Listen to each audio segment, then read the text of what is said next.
And in the 3rd week of this Jubilee, the unclean devils began to lead astray the children of the son of Noah, to make them to err and to destroy them. And the sons of Noah came to Noah their father, and they told him concerning these devils, wicked Ruach Ha'Qadash, Nephilim, which were leading them astray, binding them and slaying them. Noah palal to Yahuah and said, Elohim of the Ruach Ha'Qadash and all flesh, who has shown mercy unto me and saved me and my sons from the waters of the flood, and has not caused me to perish as you did the sons of perdition. For your favor has been great towards me, and great has been your mercy unto my soul. Let your favor be lifted up upon my sons, and let not these wicked spirits rule over them, lest they shall destroy them from the face of the earth. But do Baruk them, my sons, that they may increase and multiply and replenish the earth. And you know how your watchers, the fathers of these wicked spirits, acted in my day. And as for these wicked spirits, Ruach Ha'Qadash, Nephilim, which are living, imprison them, hold them fast in the place of condemnation, and let them not bring their destruction upon the sons of your servant, O my Elohim. For these are malignant and created in order to destroy. Let them not rule over the Ruach Ha'Qadash of the living, the spirits of the living. For you alone can exercise dominion over them. Let them not have power over the sons of the righteous from henceforth and forevermore. So that was Noah's palal. Isn't that great?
Shalom. Shalom, how's everybody doing? See some people are starting to come in. Just wanted to open up the live for a while here before I jump into the scriptures. We are going to be in the book of Jubilees, and Abba willing, we're going to go chapters 6 through 10. Last Shabbat we did 1 through 5. So this week we're going to be doing 6 through 10. Welcome in, welcome in. How's everybody doing? Baruk Yahuah, Halu Yahuah. Shalom, Shalom. Please double tap the screen and share the live if you love the word of Yahuah. If you want to understand His truth and esteem Him, Barak Him, Halal Him, Rumamu Yahusha HaMashiach. Shalom, Shalom, Shalom, Baruk Ahaba. Thank you for the likes and for the shares, and even for the follow. If you had not come across us before, welcome in. This is Qadashayam of Yasharal, my righteous people's Yashar'Al. Alright, sons and daughters of the Most High, children of the promise. The 12 tribes of Yashar'Al scattered and lost, mixed into all of creation. And those who fear Him and guard His commandments and His statutes, and those that love His right hand of deliverance, Yahusha HaMashiach, Hallelujah, Yahuah, Rumamu. So the Book of Jubilees is amazing, taken and hidden from us for a very long time, but there's a lot of great information in this message. This time that we're going to spend together, I'll tell you guys, chapters 6 through 10, it is so much amazing stuff in here. Even this, you see this? This is a image, right? Tower of Babel we're going to talk about. We talk about the Ark, Noah, Shabuot, sacrifice way before Mount Sinai. The agreement that the sons of Noah entered into to divide up the earth. You know that we've had this long-standing conflict in the Fertile Crescent, the Promised Land. In fact, even where it says in this book that the Garden of Eden was. And it all goes back to the sons of Noah, right? And the prophecy of Noah, Baruk it be Sham, and cursed be Canaan. And Canaan squatted in Sham's land. They all agreed, they cast lots for the land, and they agreed, and they entered into the oath, and they said, hey, if we go in someone else's land that's not our land, we're going to be cursed. And Canaan wanted to go into that land of Shem, and the brothers were saying, no, you can't do that. You know, that's Shem's land. Remember the agreement. Remember the oath.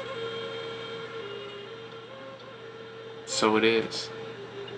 A really ironic thing I'll tell you before too is that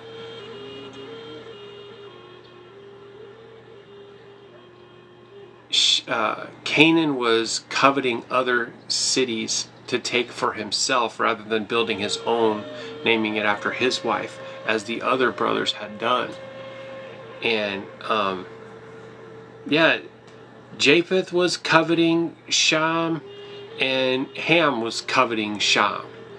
And so it is now, to this day, that the people who are there fighting over the land are not the true descendants. And there are sons of Ham there fighting for the land, and there are sons of Japheth there fighting for the land. And the true sons of Shem are cast out of the land. How crazy is that? I think it's amazing. I love these scripts, and I'm excited. I am very excited to get into these. So, how you guys doing? Leave a comment. Shabbat Shalom. This is the 7th day of creation, is esteemed through the memorial of time.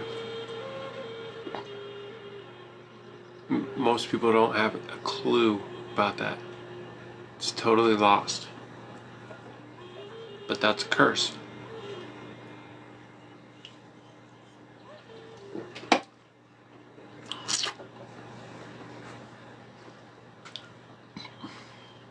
I'm trying to wait and give people a chance to come in here.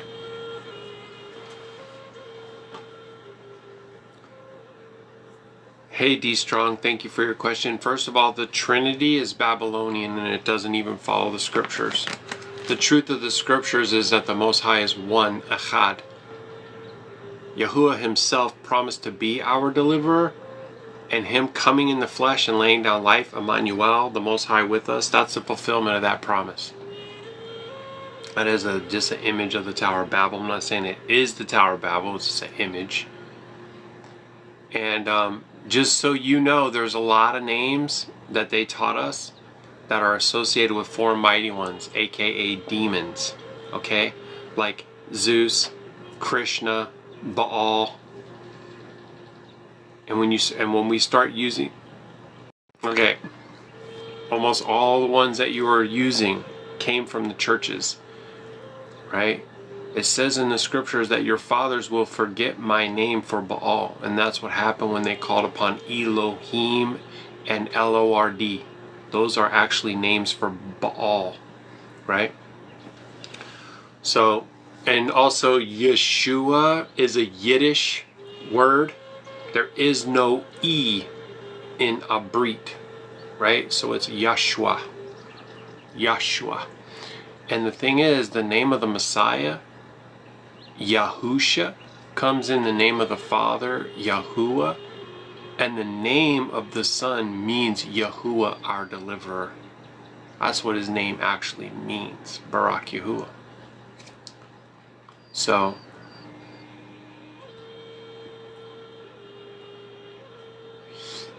spelled like, no, see, you're putting Shua. Shua means to cry out. So what you're saying when you write it that way is that Yahuwah cries out, but Yahuwah doesn't cry out for anything, right?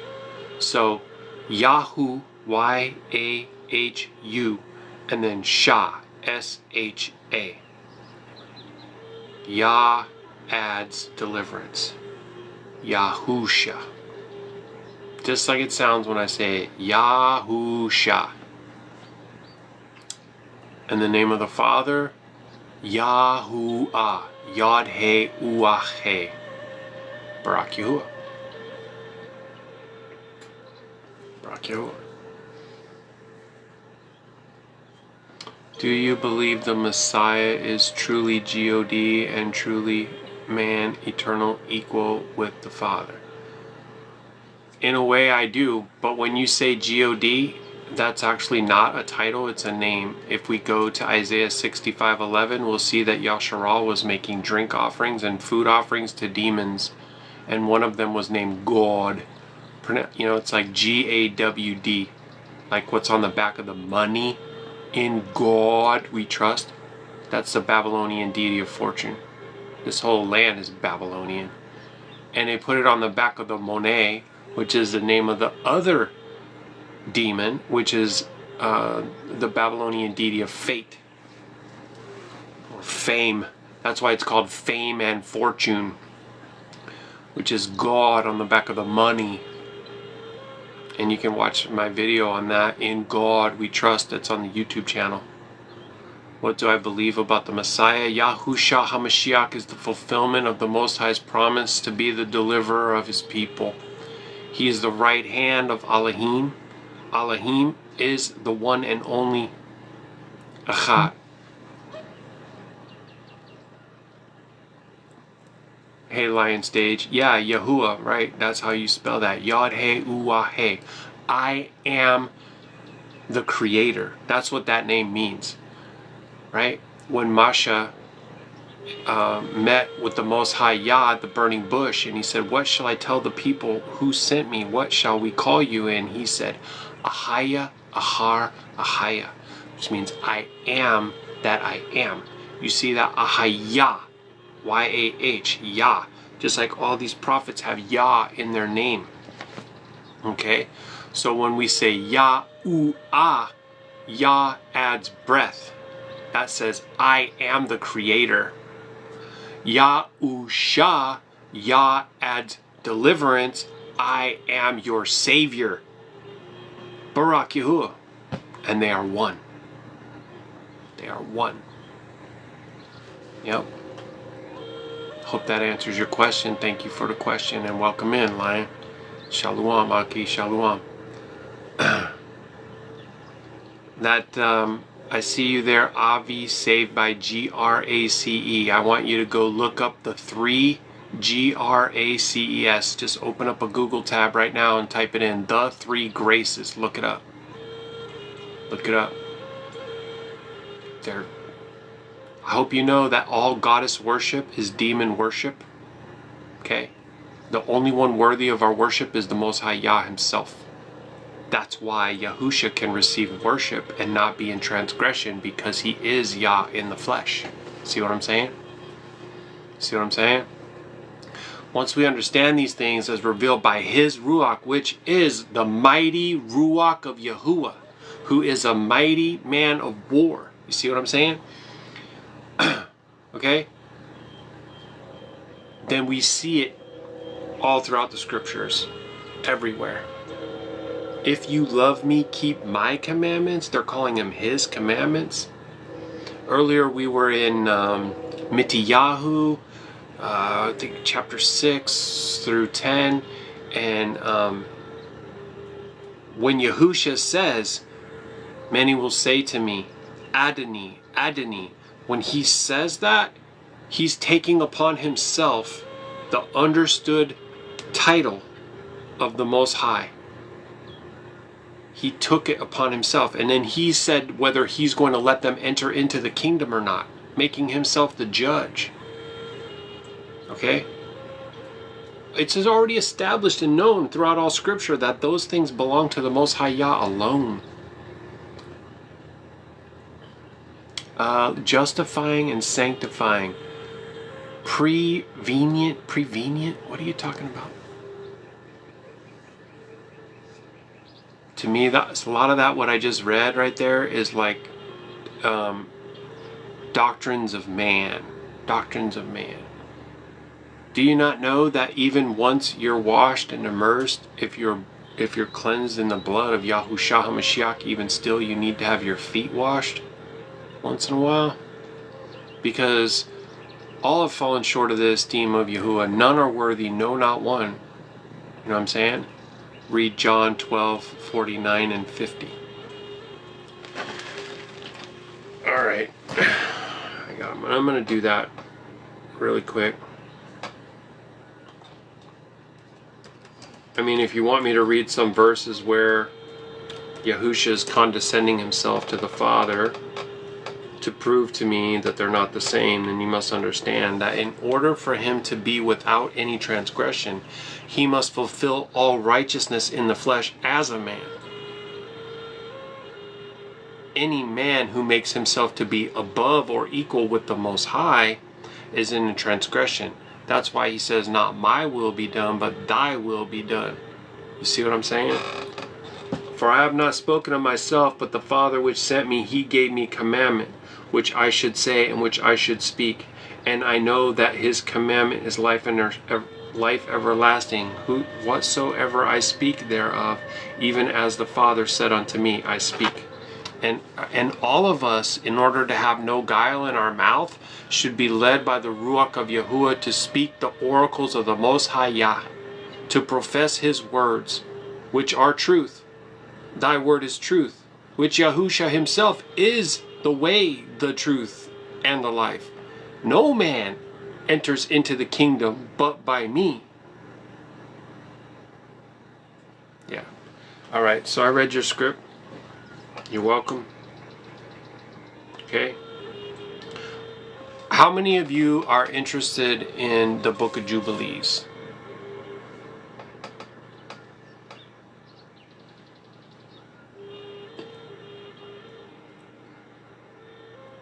Shalom, shalom, welcome, welcome. User, I'm going to say this to you in all love. What you are saying right there. Let me pin this. Let me see if I can. I need help. Sometimes I feel like I need a moderator.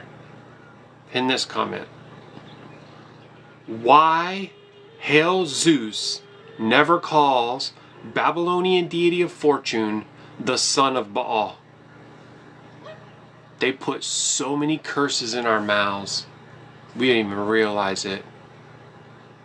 We didn't realize it. If you need new scriptures, maybe I recommend the Safar, but get anything with a restored name. That's the main thing that we need to do, is return to these true names, okay? So you say that I'm not even Hebrew. You're dang right, I'm not Hebrew. Do you know what Hebrew is? A Latin word from the 12th century. They don't name me. I'm Abrim. I'm a son of Shamyan, who is a son of Yaakov. You know? it's actually like to judge by appearances, to judge a flesh deep is not to be in the Ruach. We are known by our fruits. And that's not fruit that you're bearing right there. Right? It's not even Torah. It's not even Torah to just judge by appearance. Right? And then someone else says silly talk. Yahudin in Ruach, Abrim flesh is nothing with him. Yahudim, by the way, just is sons of Yehuda. Yehuda is 1/12 of Yashar'Al. At the end, there's 144,000. There's 12,000 from each of the tribes that make up the 12 gates that are in the new Jerusalem. Yehuda represents like 8 point something percent. Let me see. Let's do this. I'll get a calculator. I'll put 144 divided by 12.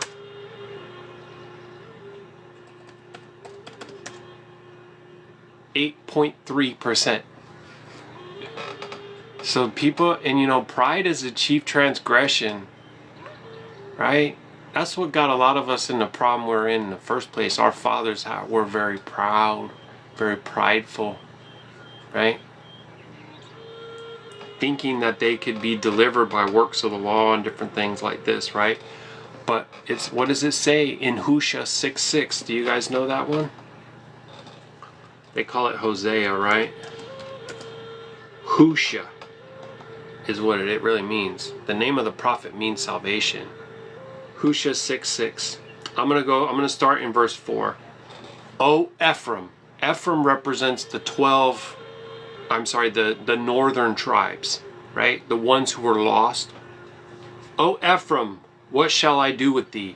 O Yehuda, the southern. So now we have Ephraim and Yehuda, that's all of Yashar'Al. These are the two branches that he intends to mend into one staff in his hand. Do you guys know scripture? Okay, say Aman. Say Aman. O Ephraim, what shall I do with thee? O Yehuda, what shall I do unto thee? For your righteousness is as a dawning cloud. As the early dew, it goes away. Your righteousness fades away like nothing. Okay? Verse 5. Therefore have I hewn them by the prophets, like chipping away at stone, removing the dross, right? Like silver that's refined in a furnace 7 times. I have slain them by the words of my mouth, and thy judgments are as the light that goeth forth. For I desired mercy, not sacrifice, and the knowledge of Elohim more than burnt offerings. So these people were obsessing over the letter, but their hearts were far from him, right? These people honor me with their lips, but their hearts are far from me. Do you see that? What is his name and what is his son's name? Exactly. Look at that. Proverbs 30 and 4. Tara Rava, Baruk Yahuah, Yahuah, Yahusha, Ahaya, Ahaya, right? Last week we did Jubilees 1 through 5, and if you missed it, you should go check it out on the YouTube channel. What is the difference between Yeshua, which is a Yiddish? Do you know that Yiddish is not the true tongue of the Most High? It's Abrit. That's why the promise in Zephaniah 3:9 says, I will restore unto my people a pure language. There's no vowel points. Did Yahuwah give us vowel points? No. Lying scribes gave us vowel points. See what I'm saying? So it's Yahshua, not Yeshua, first of all. And also you write Yahuwah. See, there is no W in Abrit either. Okay? It's a Uah. What is double U? U plus U. Yod He Uah He. Yahuwah is his name. That's how you write that. What's the difference between Yahusha and Yahuwah? That what you're asking me? Yahusha came in the flesh. He is the right hand of the Most High Yah, the saving right hand. Do you know Emmanuel? Elohim with us?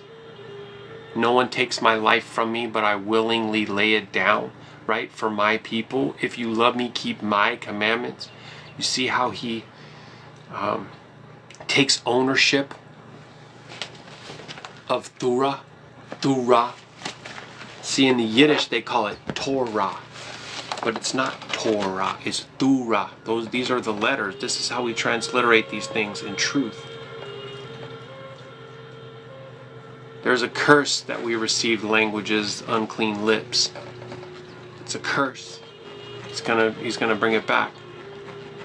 Yeah, Enoch, I did 5-part video on the book of Enoch. That's on the YouTube channel. You could go check that out as well. It's absolutely Torah. Enoch is scripture, Baruk Yahuah. And I mean the first one, not 2 and 3 and all the Gnostic ones. I'm just talking about the original one, right? All right. Thank you guys for your questions. Welcome in. I see a lot of you guys are new. They were one accord, so God confused them with the different languages. This is a heart thing, not a language thing. It's actually not just only a heart thing. And who is the they? Do you know about the Nephilim? So some of that we're going to go into right here. So I hope that you want to absorb some of that in. And hi, welcome, first time in, A, B, C, D. This is the whole thing like your name? Welcome in. Yeah. All right, Baruk Yahuah. So we are. Oh, I wanted to show you guys something first. Hang on one second. So I'm gonna change the background for a sec just to show you.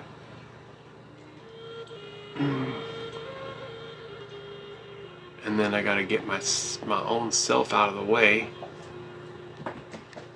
Okay, so you can see right here, this is the root word for the book of Jubilees. It's called Yubal. So if the letters in the Abrit go from right to left, so you have Yad, Ua, Bat, Lamed. So I wrote above it a transliteration into the English, Y-U-B-A-L. When it's multiples, it has a Yod and a Mem at the end, or a Y and an M. So that's what I wrote above it in the green. You see Yubalym 6 through 10. That's the book that we're going to be in. So this is defined as a ram's horn. They put trumpet a bunch of times in the scriptures, but that's just Roman Hellenized nonsense. Our people didn't have trumpets. Our people had shofars. Shofar is a ram's horn. You see at the bottom too, it says a Jubilee year, right? There are 4 additional feast days that no one knows about, which are the beginnings of seasons. So we have the new moon day of the 1st month, the new moon day of the 4th month, the new moon day of the 7th month, and the new moon day of the 10th month. Those are the beginnings of new seasons. And I see your comment there, Aki. I'm going to try to get to it here in just a second. Let me just show you. So this is a ram's horn, okay? Sometimes you'll see that those who say that they're Yashar'Al and do lie have another one that's really, really long and twisted. It comes from a different type of beast than the ram, okay? I just wanted to share those couple images with you guys really quick before we go in. This is part of the Tower of Babel, which is also going to be mentioned in the book that we're getting ready to read. The plurality of Elohim makes perfect sense when you understand that the Most High is all in all. So He's the fullness of everything. He's the Aluf, the Alaf, and the Taub, the beginning and the end, the Ancient of Days, right? So when we talk about Him, we're always talking about Him in a plurality because He can't really be just put into a box. That's why He's able to be in the Shemayim and say, "This is my beloved Son in whom I am well pleased." Listen to Him. And for the Ruach to come upon Him, everything happening at the same time. Not only that, how many of us now upon the face of the earth have His Spirit dwelling inside of us? Because He can't be limited or contained. He's able to be in all these places at the same time and outside of time. Right? It can't just be contained in a box. So A-L-A-H-Y-M. Allahim. Allahim. Right? He is the fullness. Behold, Yashar'Al, Yahuah, our Allahim is Echad. One. He's one. Hallelujah. So Jubilees, chapter 6. Hey Damon. Shalom, Aki, welcome. I'm just getting ready to start. I'm going to try to do Jubilees 6 through 10. Need to get started because I was answering many questions and things. Thank you for the follows. Thank you for the likes. Please like and share the live. Let's try to get some more people in here. There's so much valuable information in this book that they have taken from us, tried to hide from us. But just like the book of Chanukah, it's preserved for a time such as this. So it's meant for a generation as ours is the last day generation. Okay? Many of us born and raised in the Babylonian system, idolatry, unclean lips. We're learning about all these things and we're coming out of all these things. We've been coming out of the false feast days, embracing the Qadash feast days of the Most High Yah. We've been learning, we're saying names of demons. They put a bunch of names of demons in our Bibles.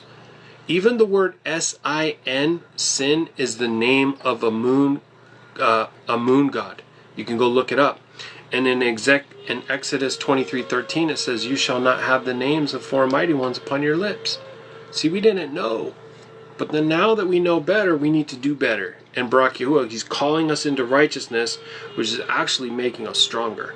Okay, our obedience to him, our righteousness to his instructions are like fuel for us. They're like food for us. It's a spiritual strengthening time because we're going to go to war with some really wicked spirits. There's a thing coming up in here, you guys. I don't know if you know that 90% of the demons are locked up, but they're going to be loosed. So when it says, as in the days of Noah, so shall it be at the return of the Son of Man, I believe this, based on the scriptures too, that it means that those are going to be loosed. And we see that in Revelation, don't we? We see that the gates of Sheol are opened up and all these spirits are let out. Okay? You know how many people worship them and serve them? That's why the whole Hollywood, right? The political arena, all these places, they're literally doing the will of devils. And the world is rewarding them. Earlier I mentioned fame and fortune, these Babylonian deities, these demons. They make sacrifices to these demons and then they get rewarded with fame and fortune. Do you see? All right, let's get into this. Jubilees chapter 6. And on the new moon of the 3rd month, he went forth from the ark and built an altar on that mountain. All right, let me just say, I have a calendar that I give out for free to anyone who emails me and asks me for it. My email is jdbull15@aol.com. It's in my linked tree in my bio. It's in the description of every video on the YouTube channel, Qadashayam of Yasharal. It's significant what it says right here. New moon of the 3rd month. It even just so happens this year that the new moon of the 3rd month fell on the feast day Shavuot. Shavuot or Shabuo is what they call Pentecost, okay, where you count 50 from the first day after the Feast of Unleavened Bread in the 1st month.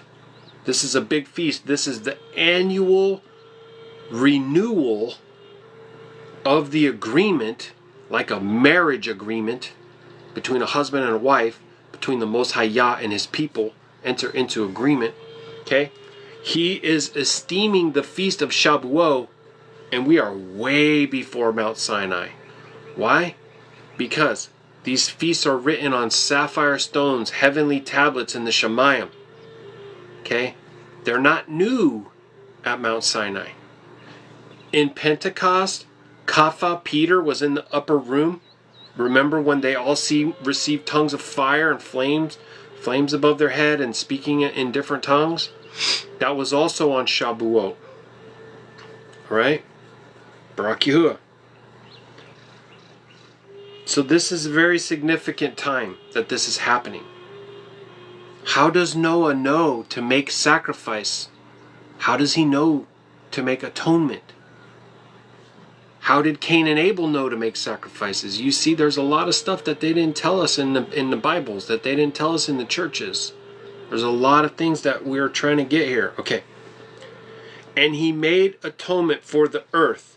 And he took, this is like a 1-year-old goat or lamb, and made atonement by its blood for all the guilt of the earth. For everything that had been on it had been destroyed, save those that were in the ark with Noah, which we know there are 8 souls, right? His 3 sons and their wives. Noah, his 3 sons, and then their wives. That's 8. See it? Okay? And he placed the fat thereof on the altar. And he took an ox and a goat and a sheep and salt and turtle dove and a young dove, and placed an ascending smoke sacrifice on the altar, and poured thereon an offering mingled with oil, sprinkled with wine, strewed with frankincense over everything, and caused a favorable aroma to rise up, acceptable to Yahuwah. When we build an altar unto Yahuwah, we just take earth and stones. We don't apply our tools to it. Okay, that's also in Exodus chapter 20. When they apply their tool to the stone, they defile it like this. Like every single mosque, synagogue,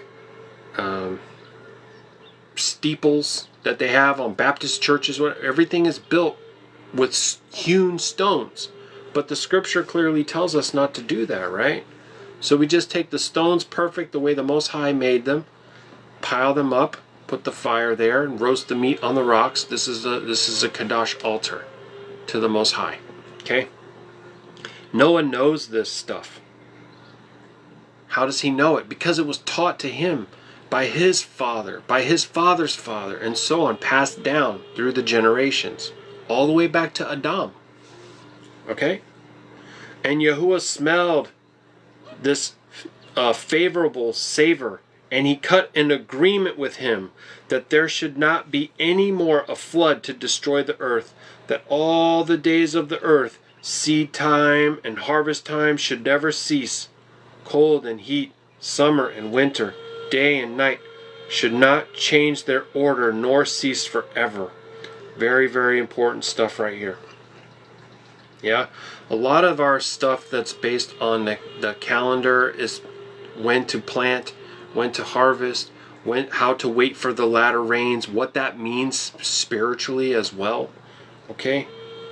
And you increase and multiply upon the earth, and become a multitude upon it, and be a Baruk Atah upon it. Why am I saying Baruk Atah? Because we don't say B-L-E-S-S. If you go look up the etymology of the word B-L-E-S-S, you're going to see that it means to sprinkle swine's blood on a pagan altar. How much is that said in the churches? How much is that written in the KJV Babbles? Okay? A lot. But it's a curse. So, in the Abrit tongue, based on the letters of the original Pictos, it's Baruk, and the plural Barukah. Okay? The fear of you and the dread of you I will inspire in everything that is on the earth and in the sea. And behold, I have given unto you all beasts and all winged things and everything that moves on the earth, and the fish in the waters, and all things for food. Some people out here trying to say that you shouldn't eat meat. It's insanity. It goes against the scriptures. Okay? The Most High clearly told us what was clean and what wasn't clean in Leviticus 23, is it? Or I usually double check with my Asha, but she's not here with me. You wouldn't go through all that trouble to tell us what's clean meat and what's unclean meat, and then be like you don't eat meat. And right here, clearly, we can see that the Most High told Noah that all these things, the beasts, the fish, the birds, these things were for food. As the green herb, I have given you all things to eat, but flesh with the life thereof, with the blood, you shall not eat. For the life of all flesh is in the blood, lest your blood be required of it. At the hand of every man, at the hand of every beast will I require the blood of man. Whosoever sheds man's blood, by man shall his blood be shed. For in the image of Elohim he made man. Last week when we were together and we did chapters 1 through 5, we saw how Cain slew his brother Abel, okay, with a stone. And then later, a stone, a member of his own household, fell upon him and slew him. So he died by that. It's what you reap, what you sow. Pork is unclean. Swine's flesh is unclean. Thank you for that question. No, it is not okay to eat that. Absolutely not. And you increase and multiply on the earth. And Noach and his sons swore that they would not eat any blood that was in any flesh, and he cut an agreement before Yahuah forever throughout all your generations in this month, in the month of Shabuot, which is when the marriage, this is the marriage renewal every year, Shabuot.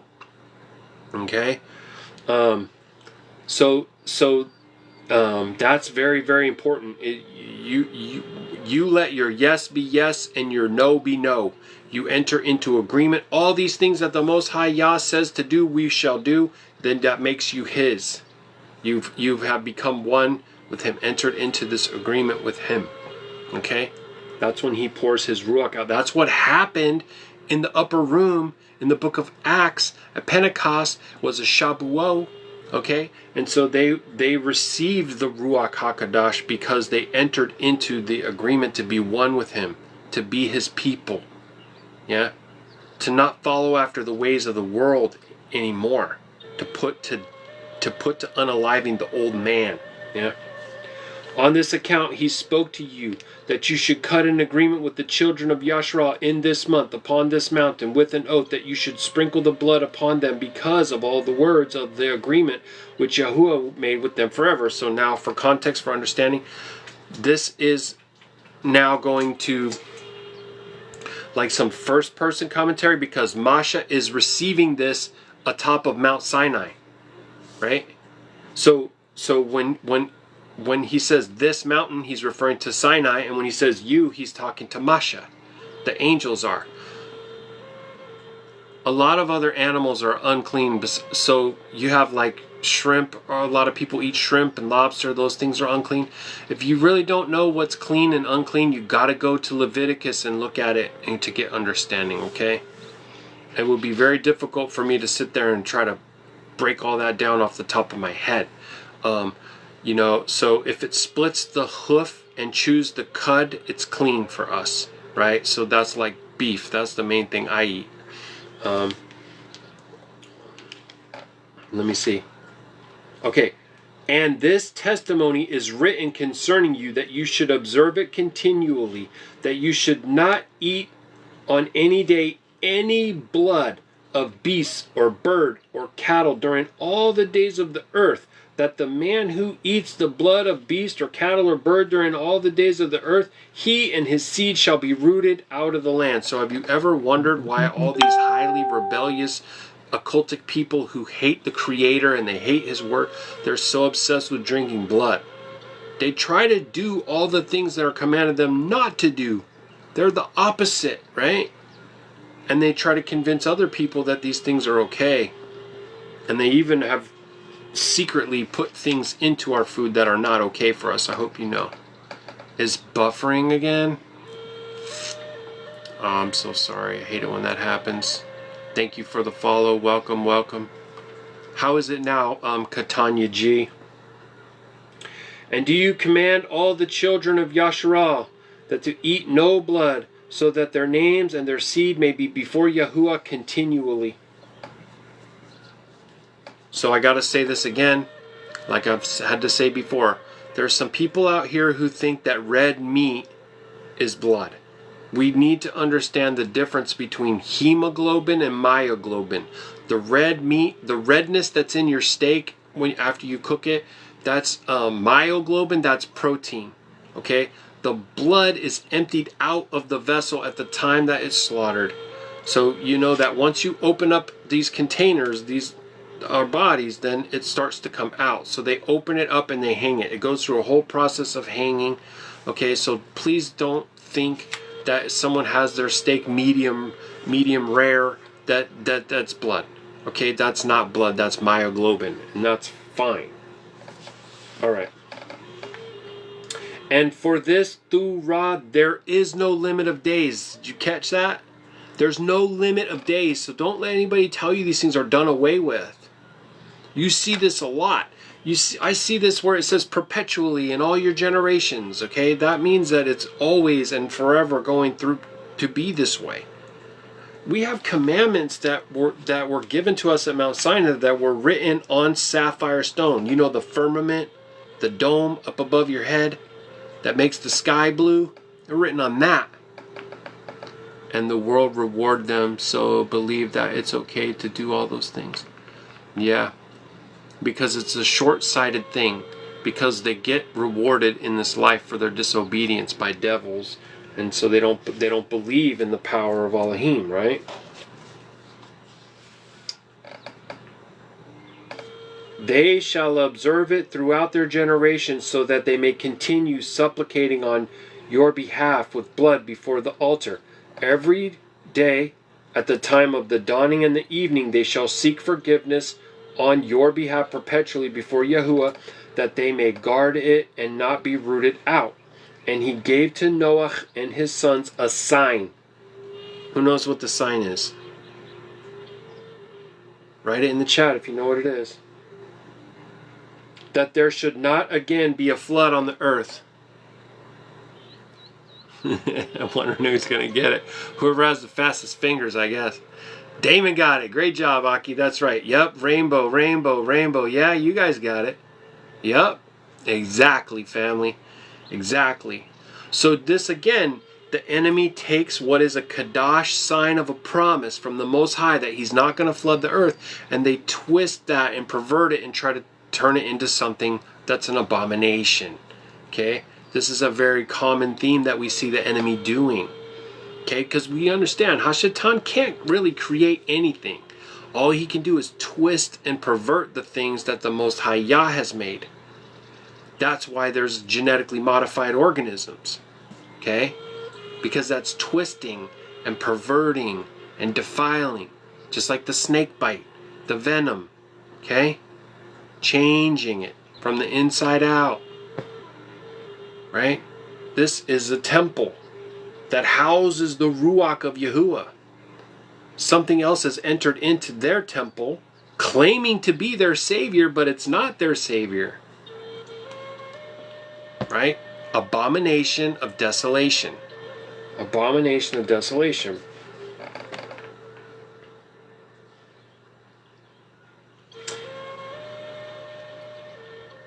He placed his bow in the cloud for a sign of the eternal agreement, that there should not again be a flood on the earth to destroy it all the days of the earth. For this reason it is ordained and written on heavenly tablets.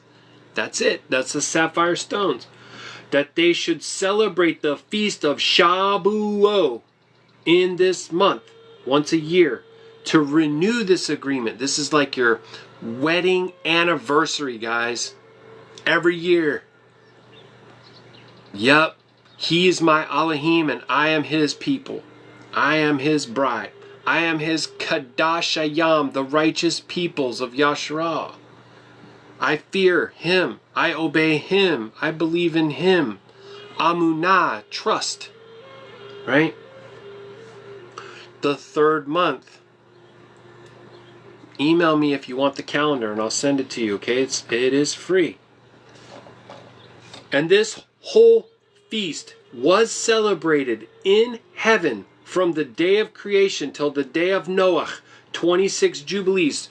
26 Jubilees is 26 years times 50 years. Okay? And 5 weeks of years. 5 weeks of years is 7 years times 5 is 35. So you have 26. Hang on, I'm going to get the calculator on my computer. I got my computer here. Might as well use it, right? 26 times 50 equals 1300 plus 35. 1335. And this whole feast was celebrated in heaven from the day of creation till the day of Noah, 1335. Noah and his sons observed it for 7 jubilees, so that's 7 times 50, that's 350 years, and 1 week of years, which is 7, 357 years. See how we're getting dates, you guys, that we don't get in the regular canon. They took this stuff and removed it from our understanding, hid things from us so we wouldn't have the whole truth. Yeah, we keep the feasts, Yosef, Baruk Yahuah, absolutely. It says perpetually in all your generations. You don't have to be in the land. Were they in the land when they built the tabernacle in the wilderness? Craziness. Everybody needs to stop listening to the so-called experts who say that they're Yashar'Al and do lie, who deny the Messiah HaMashiach, who don't even speak his name. They're not his. All the prophets came in the name of Yah. Baruk Yahuah. Baruk Yahuah. I get fired up about that. Okay? So from the day of creation to the day of Noah, they were keeping this. Noah and his sons kept it for 357 days. Till the day that Noah perished. And from the day of Noah's perishing, his sons did away with it. Got to understand that. We're going to talk about that more in a little bit. The word Gentile just means other nations. All the lost tribes of Yashar'Al were referred to as Gui in the scriptures. You have no understanding.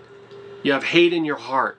You don't even know me. You haven't walked with me. You haven't tested me at all. You need to know me by my fruit. You need to test me. You need to walk with me. Am I speaking lies to the people right now? I'm going to teach the people to repent. Teach them the true oracles of the Most High Yahuwah by the Ruach. Yeah. Stick around. Let's see. I know you want me to say black people are the 2 Israelites, right? Do you know that Israelite means Isis, Ra, and El? That's 3 4 mighty ones. The letters that are in these scriptures are Yashar'Al. Do you want to learn? There you go. So, they broke the agreement once Noah died. In fact, the Most High Yah told Noah that on the day that you are unalived, your sons will break this agreement and all time will become dislodged to them. They'll begin to walk in all the pagan feast days. That's exactly what happened, family. Okay? It's a curse. All right.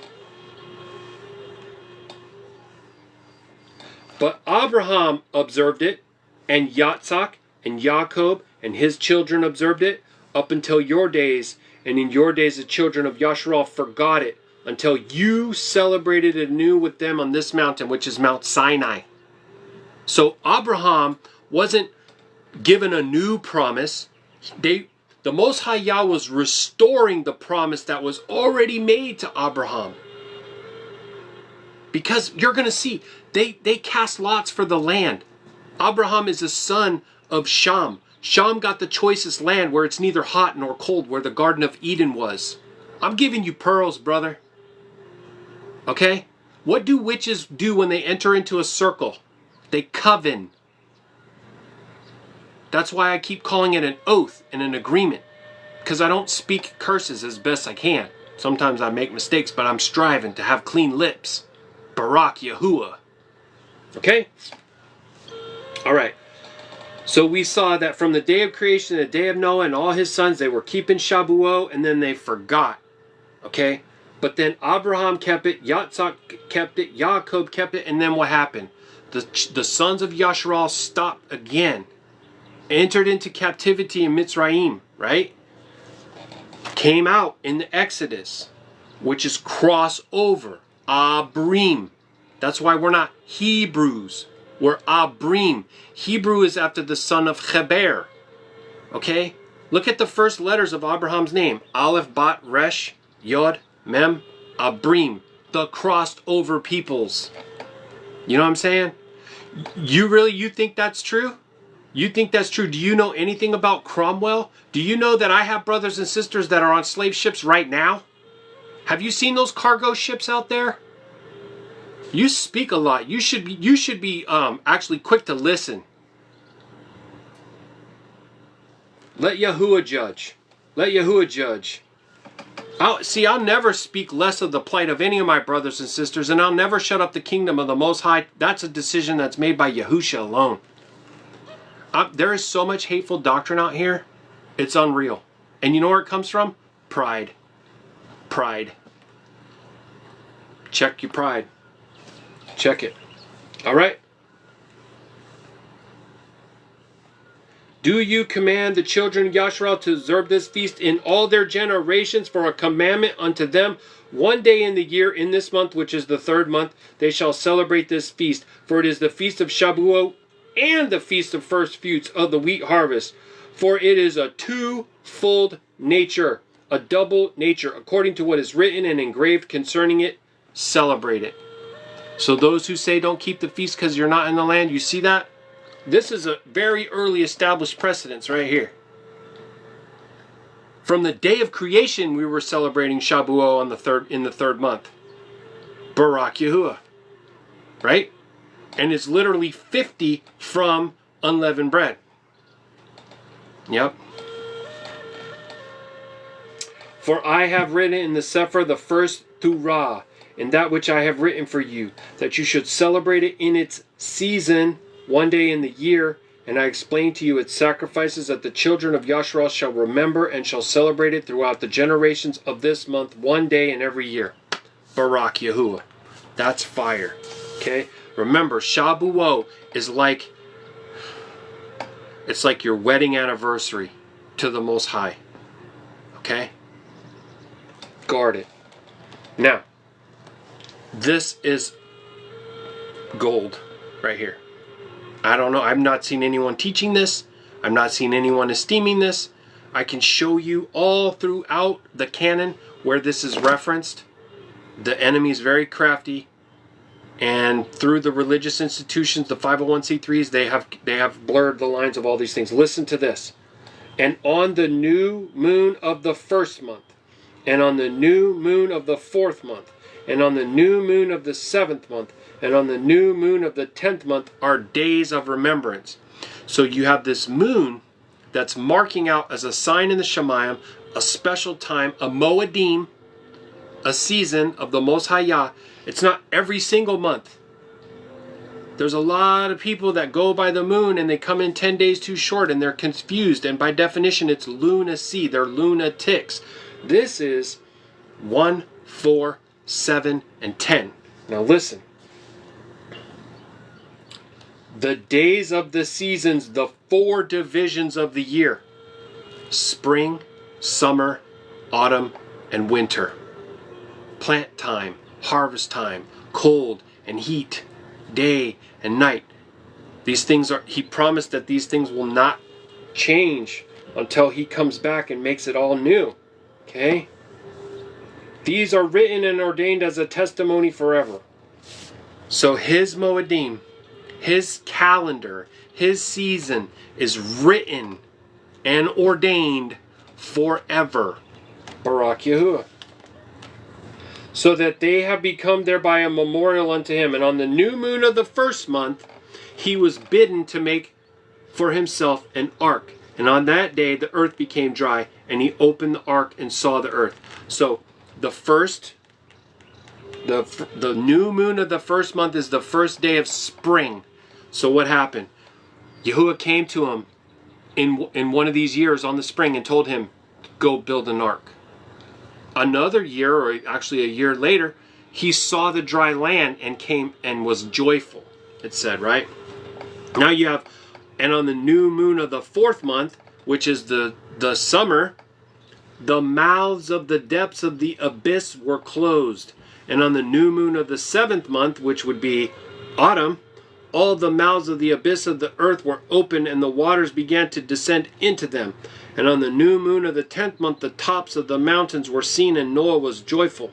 Okay, what's the point of this? The point of this is to let you see and understand. The Most High Yah does key things on his Moedim. Right? On his times. His timing is perfect. So just understand that. Significant events were happening, okay, that had to do with his deliverance. That how he and his family were saved from the flood. It's a big deal. Okay? All of us, all you people out here who are obsessing over skin color, we came from this 8 souls. All the rest of the earth was wiped out. Can get some humility up in here?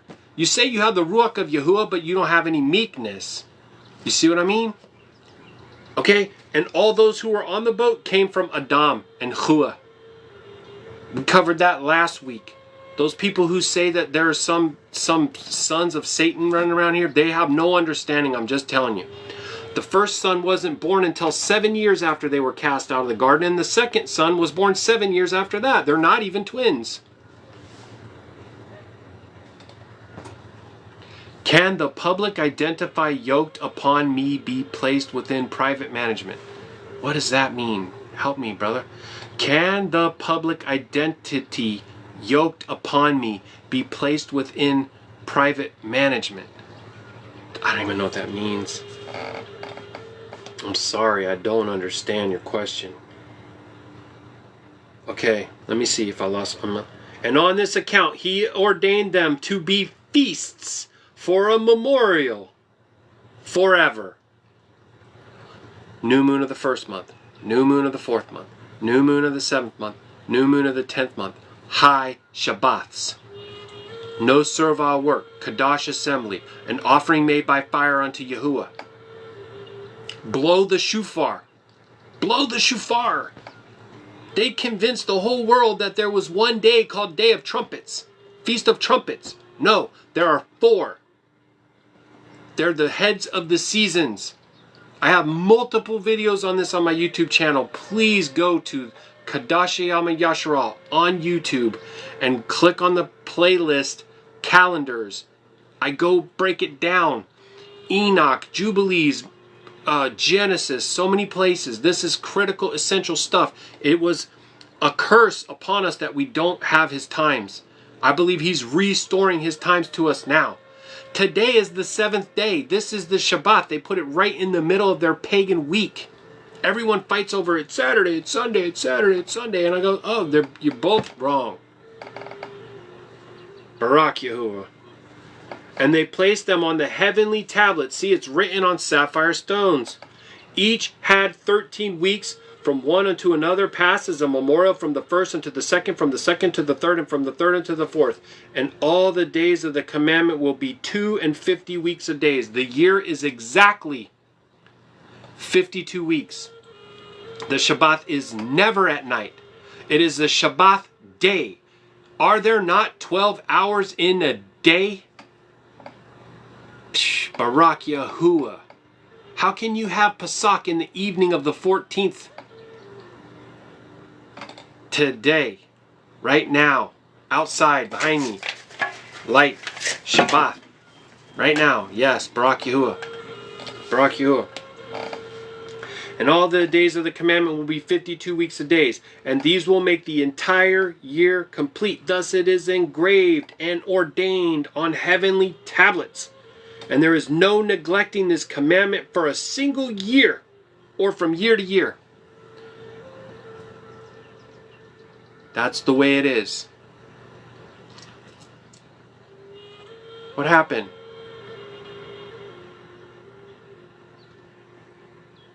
I thought they were going to end my live right there. Okay. Don't know how much of that got missed because I got really excited. Thus it is engraved and ordained on heavenly tablets, and there is no neglecting it from year to year, not a single year. That's the way it is. Always. Right? Until and only if he decides to make it all new in the new creation. And command you, the children of Yashar'Al, that they observe the years according to this reckoning, 364 days. And this will constitute a completed year. And then they will not disturb the time from its days, from its feasts. Everything will fall out according to the testimony. They will not leave out nor disturb any feast.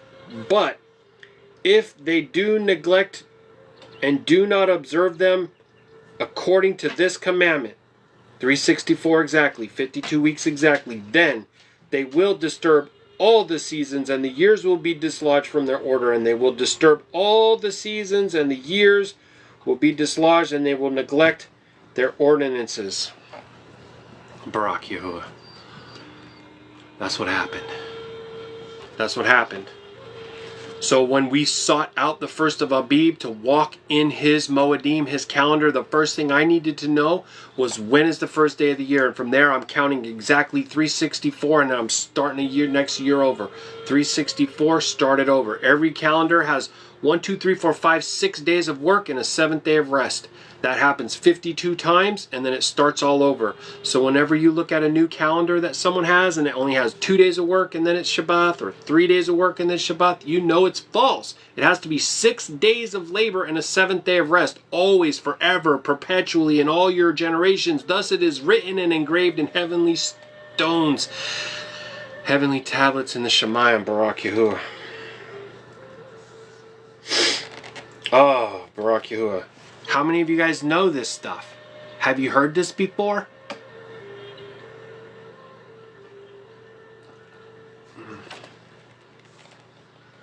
And all the children of Yashar'Al will forget, and they will not find the path of the years. And they'll forget the new moons, which I told you about, the 4 new moons. 1, 4, 7, 10. Those are the new moons. They're seasonal Moedim. They mean seasons. 4 seasons. That's the role that the moon has in the calendar. She marks out the seasons, y'all. That's what she does. Baruk Yahuah. And also the Shabbats. Because once you dislodge the calendar, you don't know when the 7th day is anymore. You're going to listen to these people who lie to you about every single thing when they think the Shabbat is? The Shabbat is a seal, like a wedding band, like a seal for Yahuwah and his people. Why would they have it? Why would they have it? Other than the high feast can have 2 Shabbats in 1 week. So here's the thing.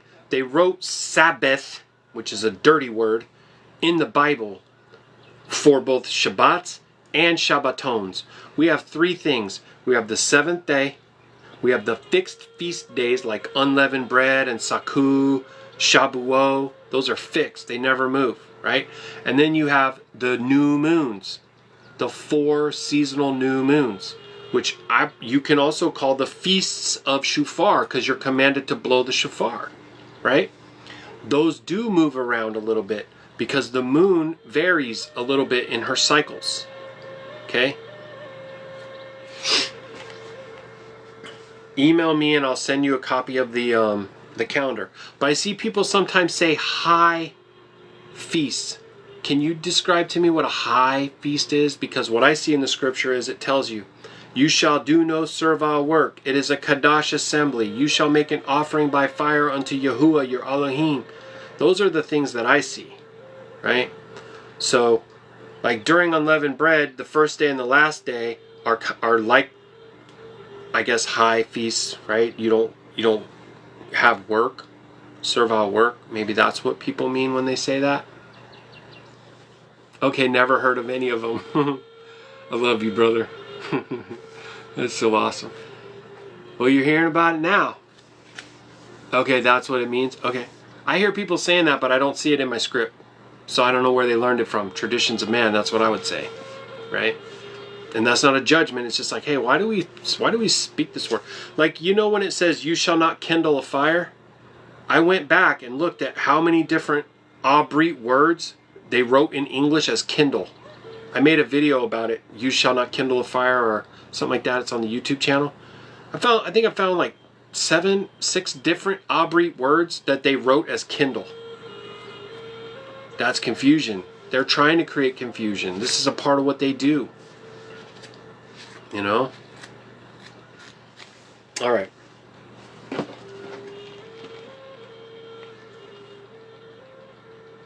Oh, right here.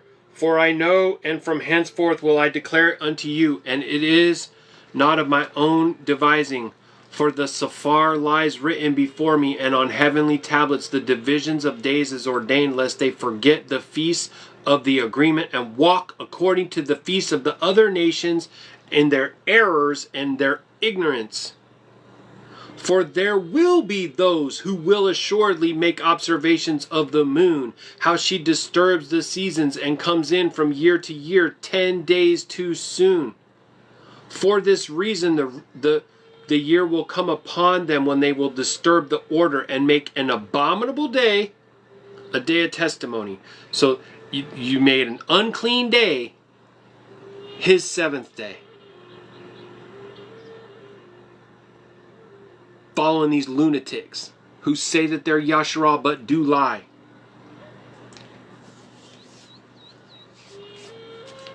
Yes, I have. I hope you know that is a Masonic cult, Aki. Hope you know that. Don't touch that crap. There's a guy on here that teaches it's Qadash, and no, heck, it ain't Qadash at all. They got all the symbols, Babylonian symbols on their temples that they built with hewn stones. That they actually do immersions for the unalived. For real. Bro, part of my family comes from that. I could tell you all about it. Trust me, it ain't clean. Don't touch it. Not at all. And they sun worshiping cult too.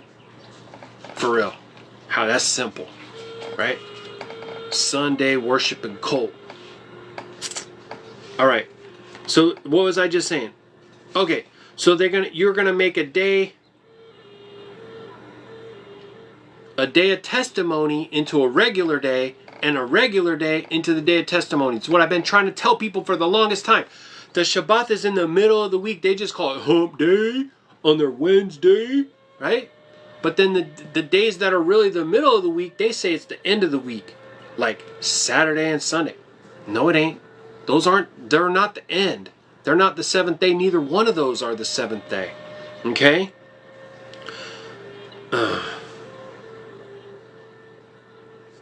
They will make an unclean day into a feast day, and they will confound all the days, the Qadash with the unclean, and the unclean with the Qadash, for they will go wrong as to months, and Shabbats, and feasts, and jubilees. For this reason I command to testify to you, that you may testify to them, for after you perish, your children are going to disturb them.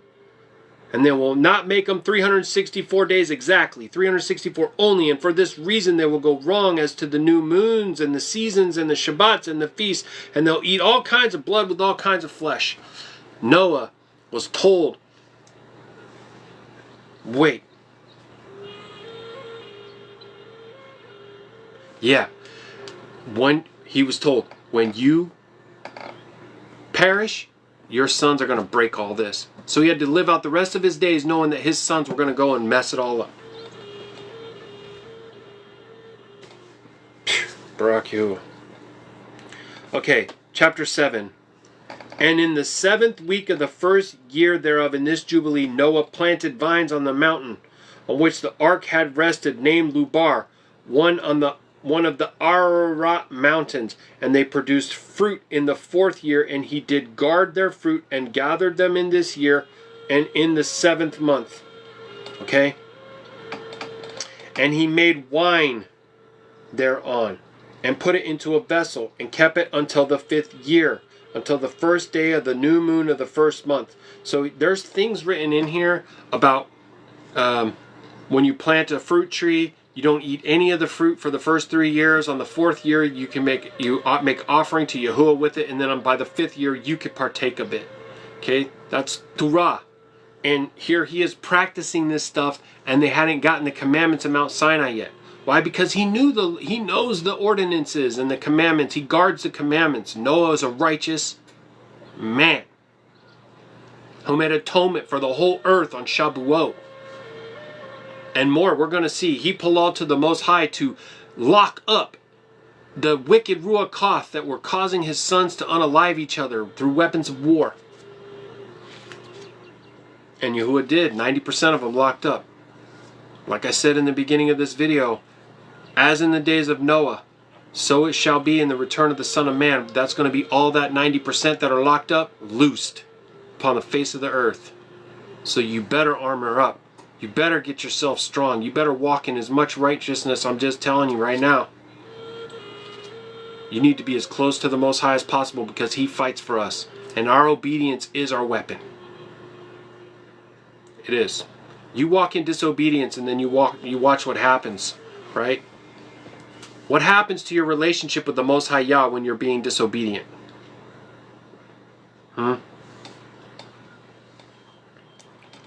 He made wine, put it into a vessel, kept it until the 5th year. On the first day of the new moon of the first month, which would be the first day of spring, okay, he celebrated with joy a whole new year. He celebrated a new season. I should say that, a new season, okay? Because the actual first day of the year is 364. It doesn't matter about the moon for that. The part of the moon is for when is it spring, when is it summer, when is it autumn, when is it winter, like this, okay? He made an ascending smoke offering unto Yahuwah. So he knew to make sacrifices. So he did a young ox, a ram, 7 sheep, 1 year old, and also of the goats, that he might make atonement for himself and for his sons. Baruk Yahuah. Hey, Shelby, Shalom, says Shalom. Okay? Noah was making atonement at the beginning of the year. What? The moon. What did I tell you? I told you, you guys, remember? This is a high day. This is no servile work. Qadash assembly. Make an offering by fire unto Yahuwah. That's what Noah's doing right here. He prepared the kid first and placed some of its blood on the flesh that was about the altar which he had made. How did he make his altar? Out of earth and stones. No tools defiled it. Just regular rocks of the ground. You pile them up together. You see what I'm saying? Okay? And all the fat he laid on the altar where he had made ascending smoke offering, and the ox and the ram and the sheep, he laid all the flesh upon the altar, and he placed all their offerings mingled with oil. Afterward he sprinkled wine on the fire, which he had previously made on the altar, and he placed incense on the altar, and caused a sweet savor to ascend, acceptable before Yahuwah. And he rejoiced and drank of this wine, he and his children, with joy. Okay, they had a joyous feast. Shalom, Shalom, Darlene. Welcome in, sis. Okay, just so you guys know, we're in the book of Jubilees, and we're in chapter 7, and I'm about ready to go into verse 7. Okay, so this is Noah and his vineyard, and they esteemed the new moon day of spring in the first of the year. They had to feast. They roast meat unto Yahuwah. He also poured wine onto it, an offering of wine. Okay, then it says, it was evening. He went into his tent. Him being drunken, lay down and slept. He was uncovered in his tent as he slept. Ham saw Noah his father naked, and went forth and told his 2 brethren without. And Shem took garments and arose, he and Japheth, and placed the garments on their shoulders, going backwards, covering up the shame of their father, and their faces were backward. Noah awoke from his sleep and knew all that his younger son had done unto him. And he cursed his son and said, Cursed be Canaan. Canaan wasn't the one. Ham was. He was speaking a prophecy. He was speaking a prophecy about Ham's son, Canaan. Okay? Cursed be Canaan, and his slave servant shall he be unto his brothers. And he Baruked Shem, said, Baruked be Yahuwah Elohim of Shem. Okay? So, more, a prophecy. We're going to see why very soon in chapter 8. Why this prophecy, what this prophecy is about that he's speaking right now. Okay? And Canaan shall be his servant. Elohim shall enlarge Japheth, and Elohim shall dwell in the dwellings of Shem. Canaan shall be his servant. Ham knew that his father had cursed his younger son. He was displeased that he had cursed his son, and he parted from his father, he and his sons with him, Cush, Mitzrayim, and Put, and Canaan. You see a lot of the names that are here? Mitzrayim, Put. Yeah. Leaving in bitterness, right? Because he was being a favor of persons. Noah's making a righteous judgment based on Torah. So please remind me if I forget that I'm on 14, right? I'm on 14. I want to go look something up. How many of you guys know what it means to uncover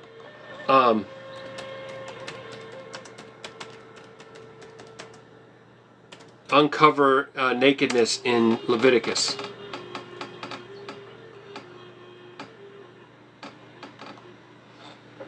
Shame? You think it means shame? Okay, I think that's some part of it, right?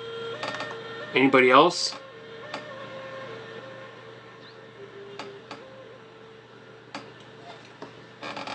'14 verse. Oh yeah, remind me when I come back to Jubilees, because right now I'm going into canon. I'm going into Leviticus because I want you guys to understand. See, a lot of people think that Noah got drunk and passed out in his tent and they came in there and looked at his wiener. Okay, I don't think that's what's going on here at all. It's more than that.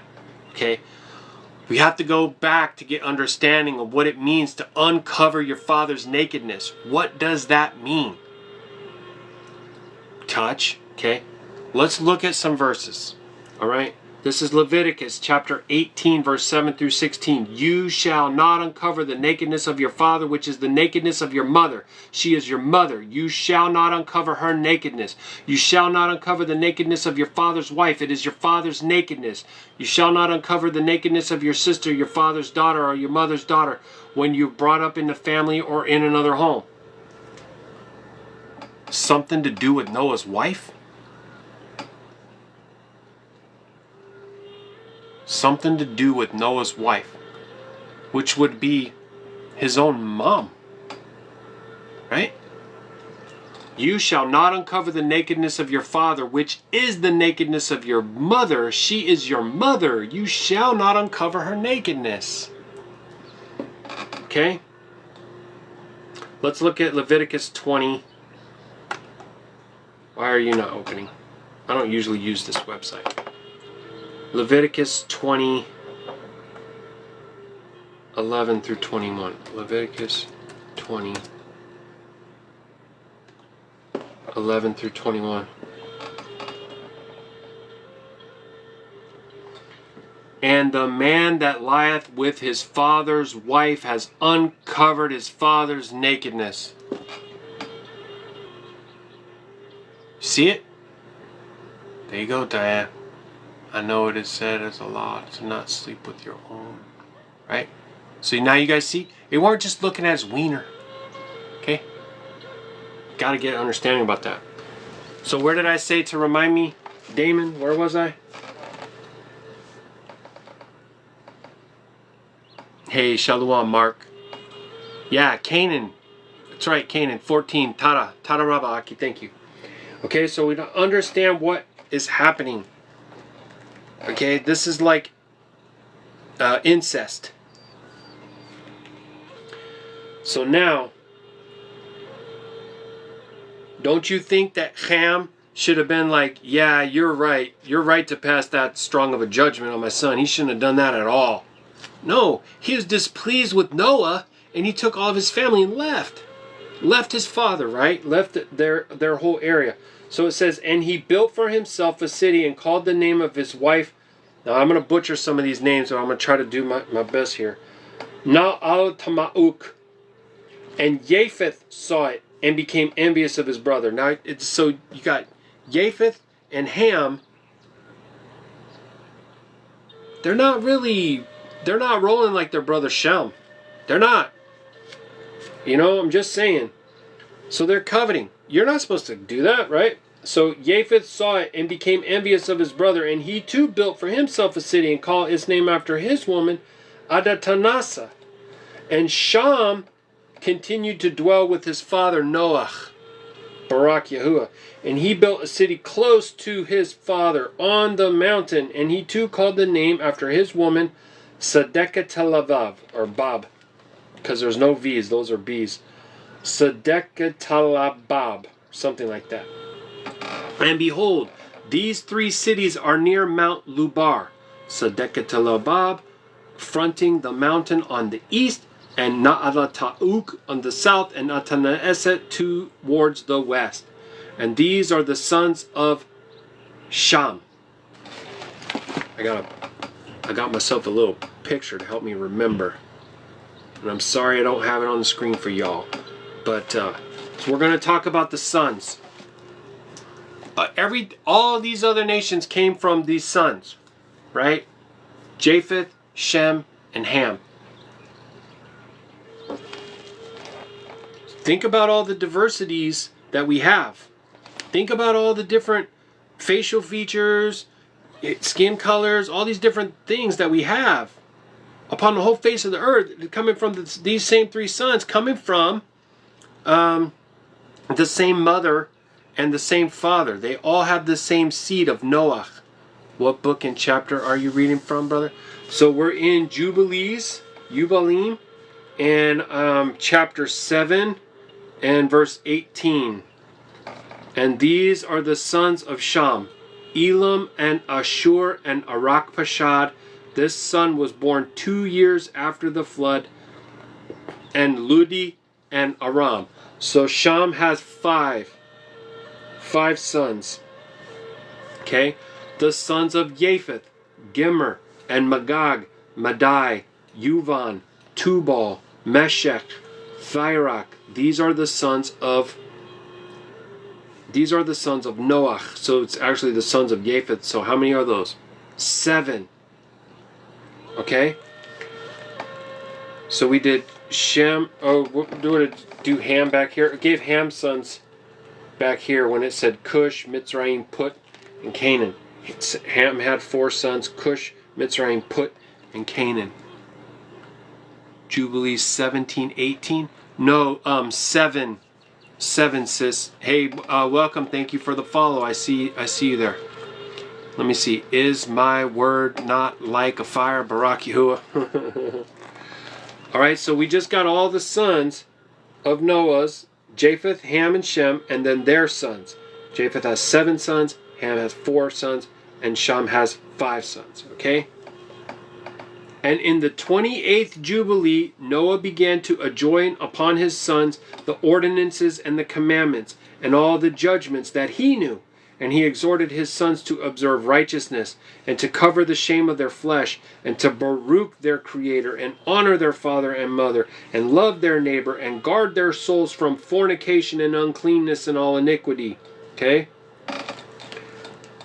For owing to these things came the flood upon the earth, namely owing to fornication, where the watchers against the thurah of the ordinances went a-whoring after the daughters of Adam, and took for themselves women all which they chose, and they made the beginning of uncleanness.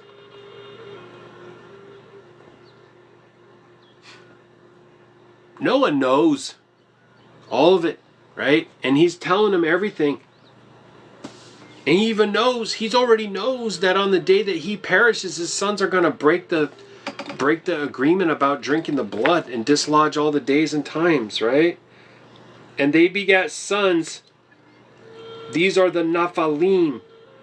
And they were all unlike, and they devoured one another. And the Nephal slew the Nephili, and the Nephili slew the Elyo, and the Elyo Adam.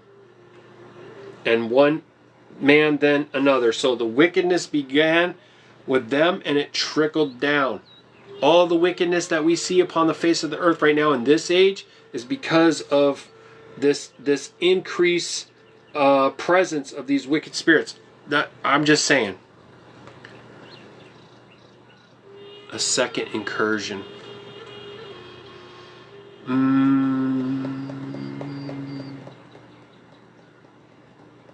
No, I think more information about Genesis 6:4 is happening right now. But it's very interesting what happens. So just let me just go a little bit further, because these wicked spirits and then their offspring, domino effect. Thank you, sis. Exactly, starts to affect all the males, and the males start to war one with the other. Yeah, it's a Safar. I'm reading from a Safar. Yeah. Oh, that's okay. No, you're well. I appreciate you asking. Okay. Be quiet. Okay. So now Adam is killing Adam, and it's warring amongst the peoples, right? So everyone sold himself to work iniquity and shed much blood, and the earth was filled with iniquity. And after this, they transgressed against beasts and birds and all that moves and walks on the earth. And much blood was shed on the earth, and every imagination and desire that they imagined vainly and evil continually. And the fallen angels were also crossing other types of creatures, not just angels with man, but also different types of beasts with man and other mixing beasts and all this kind of abominations.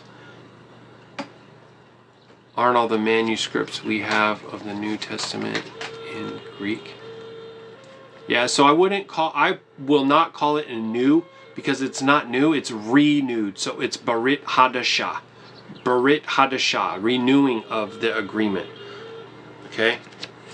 And why do we only have the Greek manuscripts when they weren't originally written in Greek? Because they took them and put them underground, that's why. Because they don't want us to have them, right? Okay. This is Jubilees, though, by the way. Thank you for your comment. I do appreciate it. Okay? Yahuwah destroyed everything from off the face of the earth because of the wickedness of their deeds and because of the blood which they had shed in the midst of the earth, and destroyed everything. And we were left, I and you, my sons, and everything that entered with us into the ark. And behold, I see your works before me, that you do not walk in righteousness, for in the path of destruction you have begun to walk. And you are parting one from another, becoming envious one of another. And so it comes that you are not in, I don't like to say this word, not in agreement. Let's just say loving agreement, right? My sons, each with his brother. So Noah's concerned that they're coveting each other and competing with each other, and that this wickedness is increasing in the land. And he knows that it led to the flood before. And we're the only ones that lived, guys. This is serious. I mean, I'm telling you serious stuff, right? This is Noah.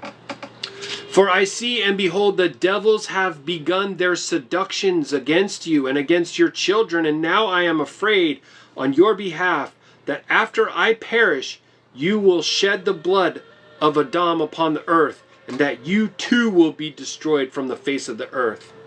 For whosoever sheds man's blood, whoso eats the blood of any flesh, shall all be destroyed from the earth.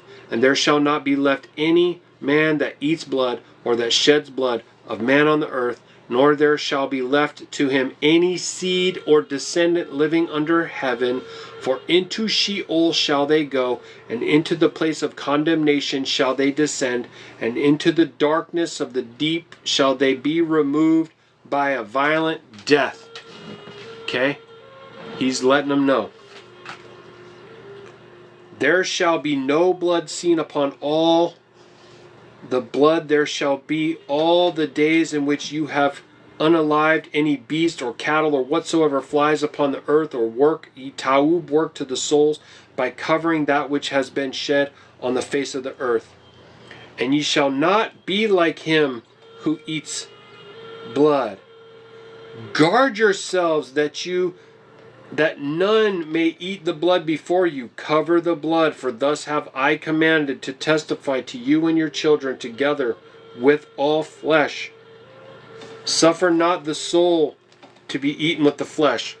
Life is in the blood. Do not consume the soul with the flesh. Okay? that your blood, which is your life, may not be required at the hand of the flesh that sheds it on the earth. For the earth will not be clean from the blood which has been shed upon it, for only through the blood of him that shed it will the earth be purified throughout all its generations. And now, my children, hearken, work judgment and righteousness, that you may be planted in righteousness over the face of the whole earth, and your esteem lifted up before Elohim, who saved me from the waters of the flood. And behold, you will go and build yourselves cities, and plant in them all the plants that are upon the earth, and moreover all fruit-bearing trees. For 3 years the fruit of everything that is eaten will not be gathered. Just so you guys know, he's quoting Torah. We were just reading this in Leviticus about the plants. Like 3 years you don't eat any of the fruit. The 4th year you make sacrifice with the fruit, but you don't eat it. And the 5th year you partake of it. Right? This is what he's telling them. In the 4th year its fruit will be accounted Qadash, and they will offer it for the first fruits acceptable to Elohim, who created heaven and earth and all things. Let them offer in abundance the first of the wine and the oil as first fruits of the altar of Yahuwah who receive it. And what is left, let the servants of the house of Yahuwah eat before the altar who receives it. And in the 5th year, make you the release, so that you release it in righteousness and uprightness. And you shall be righteous, and all that you plant will prosper. For thus did Chanuk, the father of your father, commanded Methuselah, his son, and Methuselah commanded Lamech, and Lamech commanded me, all the things which his fathers commanded him. And I also will give you commandment, my son, as Chanuk commanded his son in the first Jubilee, the first 50 years. Right? While still living, the 7th in his generation, he commanded and testified to his son and to his son's sons until the day of his death. So let me go back. And I will give you commandment, my son, as Chanuk commanded his son in the first Jubilee. Dang. It's so wild to try to think about how long these guys lived and how much wisdom they were able to pass on and acquire. And just know and believe that what we see out here now as a Qadash man is like such a sliver of what these guys were really like. You know what I mean? Especially like a lot of us are coming out of Christianity, which is lawless idolatry, and we're just learning how to be Qadash. We don't have a father or grandfather to teach us these things. I know we're far from these things in a lot of ways. Okay? Alright, so I'm in chapter 8. And my goal was to get through 10, you guys, so this is one of my favorite. There's so many of these are, but this one's huge. In the 29th Jubilee, in the first week, in the beginning thereof, Arpachshad took to himself a woman, and her name was Rasuayah, the daughter of Shushan, the daughter of Elam, and she bore him a son in the 3rd year in this week, and call his name Canaan. Okay, let me go back for a second. So let's see. In the 29th Jubilee, so you got basically 29 times 50 in the first week, so that would be year 1 of 7, right? And Arpachshad. So I know we got to be looking at darn, I'm a little bit lost right now. Hang on. Arpachshad took to himself a woman, and her name was Rashua. Who is Arpachshad? Oh, he's a son of Sham. Okay, Elam, Ashur, Arpachshad is a son of Sham. Okay, and so this Canaan is wow. Why is it telling me Luke chapter 3:36? Let's go look at that real quick, you guys. What is that all about? 3:36.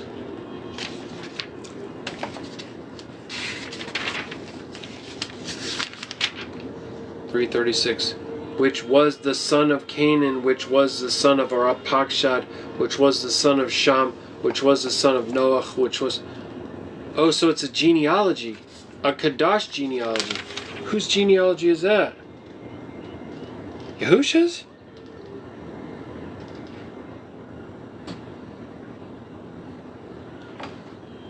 You guys know?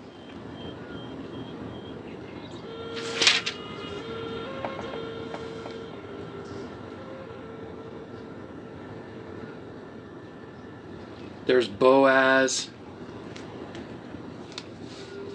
Yeshai, which is Jesse, Joseph. So I think it is. Wow. So it's given us. So this is you know, obviously the Qadash line, right? The Qadash line from Noah through. I know genealogy struggles for me too, brother. But so. This is the line of Hamashiach, Daud, King David, right? Okay.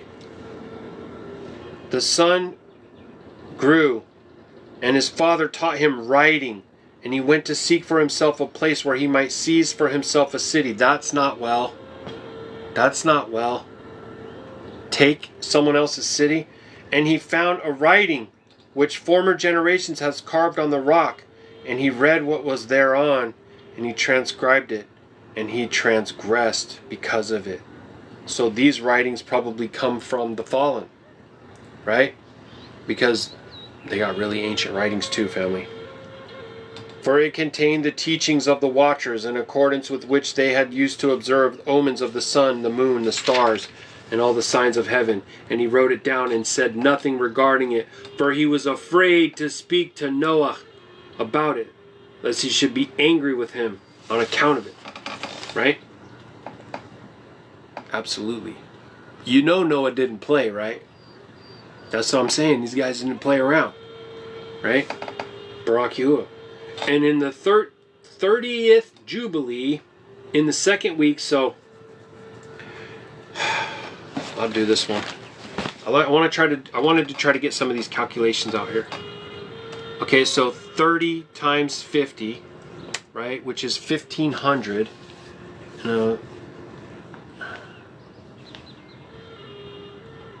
Second week, first year. So second week, I think it's actually just plus 8. Because the second week is the second set of 7. So the first week all 7 are done. And now we're in the first year of the second week. So that's 8. So that would be 1508. Right? 1508 from creation. And her name was Melka, the daughter of Madai.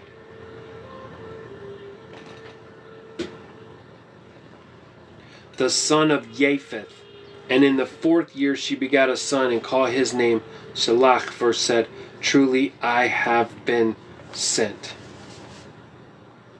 And in the 4th year he was born, and Shalach grew up and took to himself a woman, and her name was Mu'ach, the daughter of Chesed, his father's brother, in the 130th Jubilee, so 31st Jubilee, the 5th week in the first year thereof. Let me see. 31 times 50. In the 5th week in the first year. 30 plus 36. 1800? I might be off on that one, but that's kind of how that works. In Jubilees, when it says Jubilee, it's 50 years. When it says week, it's 7. And then it'll say plus how many years. So, just so you guys know. And she bore him a son in the 5th year thereof, and called his name Eber. And he took unto himself a woman, and her name was Azurah, the daughter of Nebrod, in the 32nd Jubilee, in the 7th week, in the 3rd year thereof. And in the 6th year thereof she bore him a son, and called his name Peleg. And in the days when she bore, the children of Noah began to divide the earth amongst themselves. For this reason he called his name Peleg. And they divided it secretly amongst themselves and told it to Noah. Okay, so this is a very, very critical part of this chapter. You have to understand, we're early on here, they divided up the land. And they entered into an agreement. You're going to see that they wouldn't squat in each other's land. It's trespassing. Okay, it's a big deal. And it came to pass in the beginning of the 33rd Jubilee that they divided up the earth into 3 parts for Shem, Ham, and Japheth, according to their inheritances. In the first year, the first week, when one of us who had been sent was with them. This is a Qadash angel. Okay? And he called his sons, and they drew near unto him, and they and their children. And he divided the earth into lots, which his 3 sons were to take as a possession. And they reached forth their hands, and took the writing out of his bosom from Noah the father. Okay? And there came forth on the writing as Shem's lot, the middle of the earth, which he should take as an inheritance for himself and for his sons for their generations of eternity. From the middle of the mountain range of Rapha, from the mouth of the water, from the river Tanah, and his portion goes towards the west through the midst of the river, and it extends till it reaches the waters of the abysses, out of which the river goes forth and pours its waters into the sea Ma'at. And this river flows into the great sea. And all that is towards the north is Japheth's, and all that is towards the Negev belongs to Shem, as it extends till it reaches the Karaso. This is the bosom of the tongue which looks towards the Negev. Now, a lot of the geographical descriptions that are here, I don't fully understand. If we could understand that, we would really understand some stuff here. Okay? But there's a simpler understanding coming, so just hang in there. We don't really need to know well, it wouldn't hurt to know the great details, but we need to understand the meat of the matter first, right? Okay. And his portion extends along the great sea as it extends in a straight line till it reaches the west of the tongue which looks towards the Negev. For this sea is named the tongue of the Mitzri. And I kind of feel like that could be like the mouth of the Nile, possibly. I don't know for sure, right? The Mitzri Sea could be the name for what they call Mediterranean Sea to this day. I don't know. And it turns from here and goes towards the Negev, towards the mouth of the Great Sea on the shore of its waters. And it extends to the west to, and this is not, I'm not kidding, it says Afra, A-F-R-A. I'm like, is that supposed to be Africa? Afra? I don't know what it is. And it extends till it reaches the waters of the river Gishon, and to the south the waters of Gishon to the banks of this river. And it extends towards the east till it reaches the Garden of Eden. Did you hear what I just said? The Garden of Eden. Baruk Atah Yahuah. To the south thereof. To the south and from the east of the whole land of Eden, and of the whole east. It turns to the east and proceeds till it reaches the east of the mountain named Rapha, and descends to the bank of the mouth of the river Tanah. This portion came forth by lot for Shem and his sons, that they should possess it forever unto his generation forevermore. I just love this. When I found this out, my mind was blown. Of course, we know Noah's a prophet. If I say Noah's a prophet, everyone's like, well, yeah, duh, he told everybody that the world is going to flood. I mean, no. Remember when they uncovered his nakedness and he said, cursed be Canaan and Baruk be Shem, remember? Noah rejoiced that this portion had come to Shem and for his sons. And he remembered all that he had spoken with his mouth in the prophecy when he said, Baruk be Yahuah Allaham of Shem. And may Yahuwah dwell in the dwelling of Shem. And he knew that the Garden of Eden is in this is now, I'll say, the Qadash of Qadashis, or the most pure place of the pure place. The placed apart place of the placed apart place, if you know what I'm talking about. We don't say Holy. Okay? and the dwelling of Yahuwah, and Mount Sinai in the center of the desert, Mount Sion, the center of the navel of the earth. These three were created as Kadash places facing each other, and he Baruk the Elohim of Elohims, right, who put the word of Yahuwah into his mouth, and Yahuwah forevermore. So he saw his prophecy fulfilled, and he praised Yah. You know what I'm saying?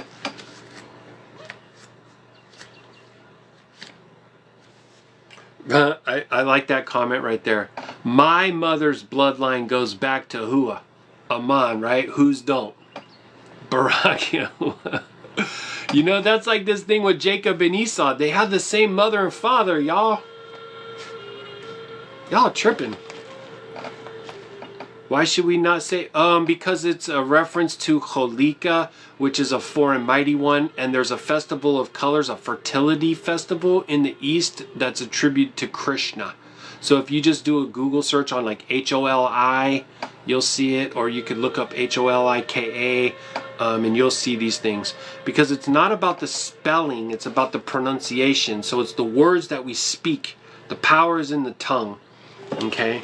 So they try to hide things. When they say that those are HOLI days, they're saying that they're pagan festivals, that they're lawless festivals, right? And we were raised and brought up to think that there was no big deal about that. Oh, hey, it's just a holiday, right? We didn't know. It's very sneaky stuff they do. These devils are crafty, right? What does that say about the serpent in the garden, right? That he was more crafty than any of the beasts of the field kind of thing, right? All right. And he knew that a Barukid portion and a Barukah had come unto Sham and his sons, unto the generation forever, the whole land of Eden and the whole land of the Red Sea and the whole land of East and India, and on the Red Sea and the mountains thereof, and all the land of Bashan and all the land of Lebanon, and the island of Kaftur, and all the mountains of Senir and Amanah, and the mountain of Ashur in the north, and all the land of Elam, Ashur, and Babel, and Shushan, and Madai, and the mountains of Ararat, which is where the ark came to rest, right? Baruk Yahuah, and all the region beyond the sea, which is beyond the mountains of Ashur towards the north. A Barukid and spacious land, and all of it very taub.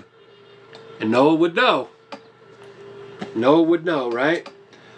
And for Ham came forth the second portion beyond the Gishon towards the south, to the right of the garden, as it extends towards the south and extends to all the mountains of fire, extending, which would be like a fiery mountain.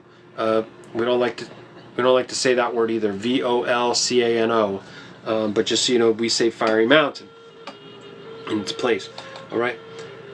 As it extends towards the west, the Sea of Atal, and extends towards the west till it reaches the Sea of Ma'uk, the sea into which everything which is not destroyed descends. That line is very, very interesting. You know, there's always all this new water being introduced into everything, and it's like, okay, now there's a point where everything that's not destroyed drains out and what, recycles? I don't know. It's amazing. It's amazing insight, some of this stuff. I just wanted to say to Smart Ash, thank you for your question. I also wanted to encourage anyone to go to the YouTube channel. Maybe not right now, but later. There's 2 videos, 2-part series called Clean Lips that talks about a lot of those names of 4 mighty ones, why we don't say them, and what we could say instead, okay? I always want to try to give us an alternative thing that we can say, because it's tough. My household works together. We try to help each other, but it's hard to have clean lips when you're raised in captivity, you know? Let's see.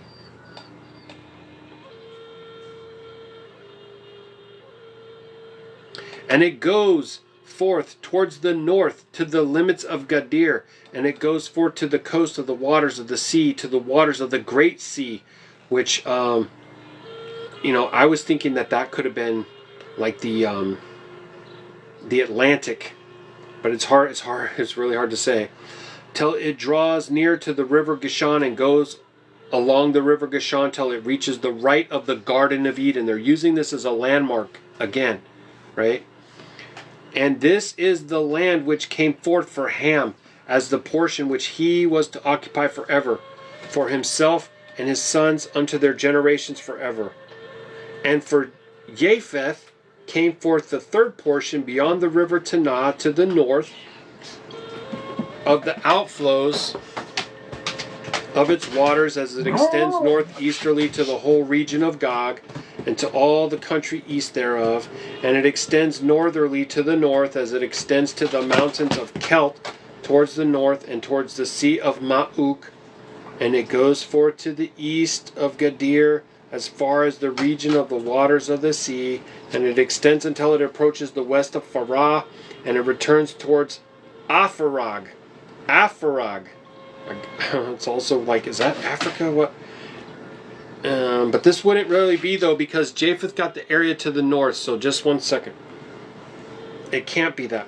It extends easterly to the waters of the sea of Ma'at, and it extends to the region of the river Tanah in the northeasterly direction until it approaches the boundary of its waters towards the mountain Rapha, and it turns round towards the north. This is the land which came forth for Japheth and his sons as a portion of their inheritance, which he should possess for himself and his sons for their generations forever.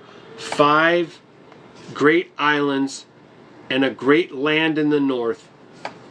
But it is cold, and the land of Ham is hot, and the land of Sham is neither hot nor cold, but it is a blending of hot and cold. So there's that top-down view that I told you guys was coming. When they cast the lots, Japheth got all the land to the north where it's cold. Ham got all the land to the south where it's hot, and Shem got the choicest land in the middle, right? And even Noah said that that this land was very spacious, and it was favored. It was well land. Like, this was the best, right? That's key, because you remember how Ham was coveting or building himself a city, and then Japheth was coveting it, and Noah was like, I see you guys starting to covet each other. It's very important, right?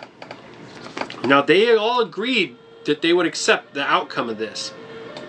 It could be Afghanistan. That's a great... Actually, I'm sorry if it took me a while to see that, but that could be right. It very well could, you know. Actually, no, sorry. I would say that Shem got the land, Afghanistan, Turkey, Lebanon today, because he got that area in the middle, the Fertile Crescent, and a lot of those things are named in here. Even Ararat is in Turkey. It does come straight out and say Lebanon. So I'm just not sure. I would, boy, if somebody could really figure some of that stuff out, that'd be great.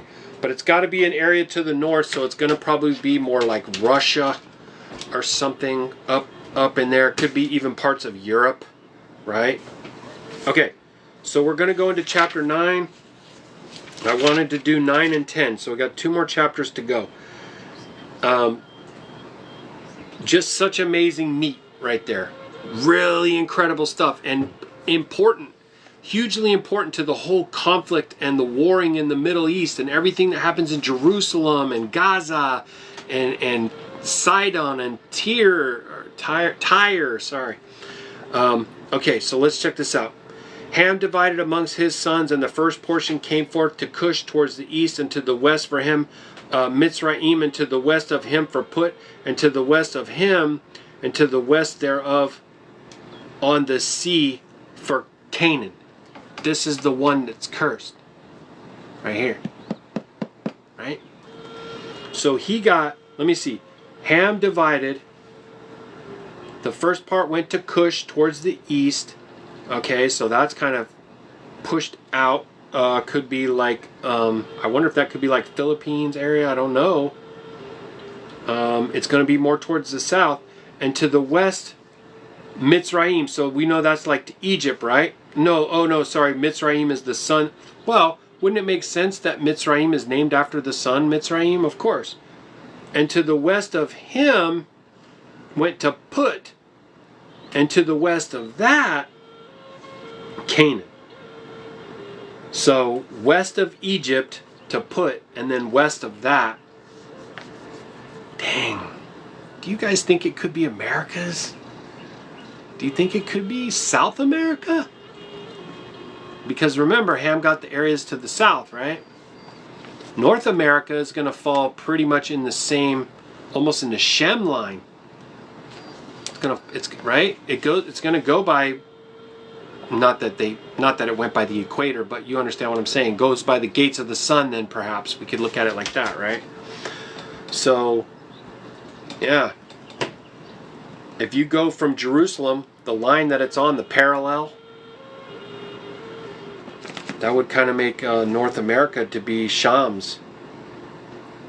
And Sham also divided amongst his sons, and the first portion came forth for Elam and his sons, to the east of the river Hidakal, till it approaches the east, the whole land of India, and on the Red Sea on its coasts, and in the waters of Dedan. Dedan. Oh, I wish my honey was here. What is the name of that group in Ireland? Tier Dedan. I forgot. I believe that my ancestors were scattered into Ireland from Shamyan, Simeon, and they were taken captive by Cromwell in the slave trade. And also, don't forget the Barbary slave trade. There's a lot more people whose ancestors were enslaved than just what they taught us about in roots and stuff. Google says Yemen, huh? Yeah, we got to discern through everything we find on the internet, but it could be Yemen, and I see yes goes with Enoch map, shows our map, could be wrong. Yeah, it's tough. It's so tough. They try to hide everything.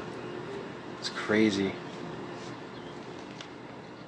Okay, and all the mountains of Mebri and Elam, and all the land of Shushan, and all that is on the side of Farnak, to the Red Sea, and the river Tanah. And for Ashur came forth the second portion, all the land of Ashur, and Nineveh, and Shinar, and to the border of India, as it ascends and skirts the river. And for Arpachshad came forth the third portion, all the land of the region of the Kasdim, to the east of Parath, bordering the Red Sea and all the waters of the desert, close to the tongue of the sea, which looks towards Mitzrayim, which I think is again a reference to the Mediterranean. All the land of Lebanon, and Sinir, and Amanah, the border of Parath. And for Aram there came forth the fourth portion, all the land of Aram, Naharim, between the Chidikah and the Parath, to the north of the Kasdim, to the border of the mountains of Ashur in the land of Ararat. And there came forth for Ludi the fifth portion, the mountains of Ashur, and all pertaining to them, till it reaches the great sea, until it reaches the east of Ashur, his brother. And Japheth also divided the land of his inheritance amongst his sons. And the first portion came forth for Gimmer to the east, from the north side of the river Tanah, and in the north there came forth for Magog all the inner portion of the north, until it reaches the sea of Me'at. And for Madai came forth as his portion, that he should possess from the west of his two brothers to the islands, and to the coasts of the islands. I wonder if that's could be like a reference to the area that's Britain and Scotland and things like that. Yeah, I heard that before too, Harry. Shalom, welcome. Welcome in. Yep. Yep. But here's the thing, check this out. So if you look at the Fertile Crescent, you look at where the Garden of Eden is said to be, what Sham got, where Jerusalem is, where Ararat is, where's it cold from there? North. Right? And we know that Japheth got the lands where it was cold. It says to the north where it was cold, so it really kind of more fits. So that's interesting. Well, maybe the ones that are saying the map is upside down are the ones who are trying to create the confusion, because I got to put a lot of stock in these writings that came out of the caves of Qumran, and there's just a lot of insight in here as well. So yeah, I discerned this to be true. You know, it teaches you to repent. It teaches you to obey the commandments. You know, it's totally Qadash to do that. You know, deceivers, the evil one is not going to write books that tell you to obey the commandments and to repent and to fear the Creator and stuff like that. You know what I'm saying? All right, so let's see. And for Madai came forth his portion that he should possess from the west of his two brothers to the islands and to the coasts of the islands. And for Yavan came forth the fourth portion, every island and the islands which are towards the border of Ludi. And for Tubal there came forth the fifth portion in the midst of the tongue which approaches towards the border of the portion of Ludi, to the second tongue, to the region beyond the second tongue, unto the third tongue. And for Meshech came forth the sixth portion, all the region beyond the third tongue, till it approaches to the east of Gadir. And for Thyrach came forth the seventh portion, 4 great islands in the midst of the sea. What? 4 great islands, these are called, in the midst of the sea, which reached to the portion of Ham, and the islands of Kamaturi came out by lot for the sons of Arakpashad as his inheritance. And thus the sons of Noah divided unto their sons in the presence of Noah their father. And he bound them all by oath, imprecating a curse on everyone that sought to seize the portion which had not fallen to him by lot. That's critical. Think about that, man. These kings of the earth now, they don't think about any of those things. They think they care that there's that there was an agreement that a curse could befall you if you take the lands that were actually allotted to someone else.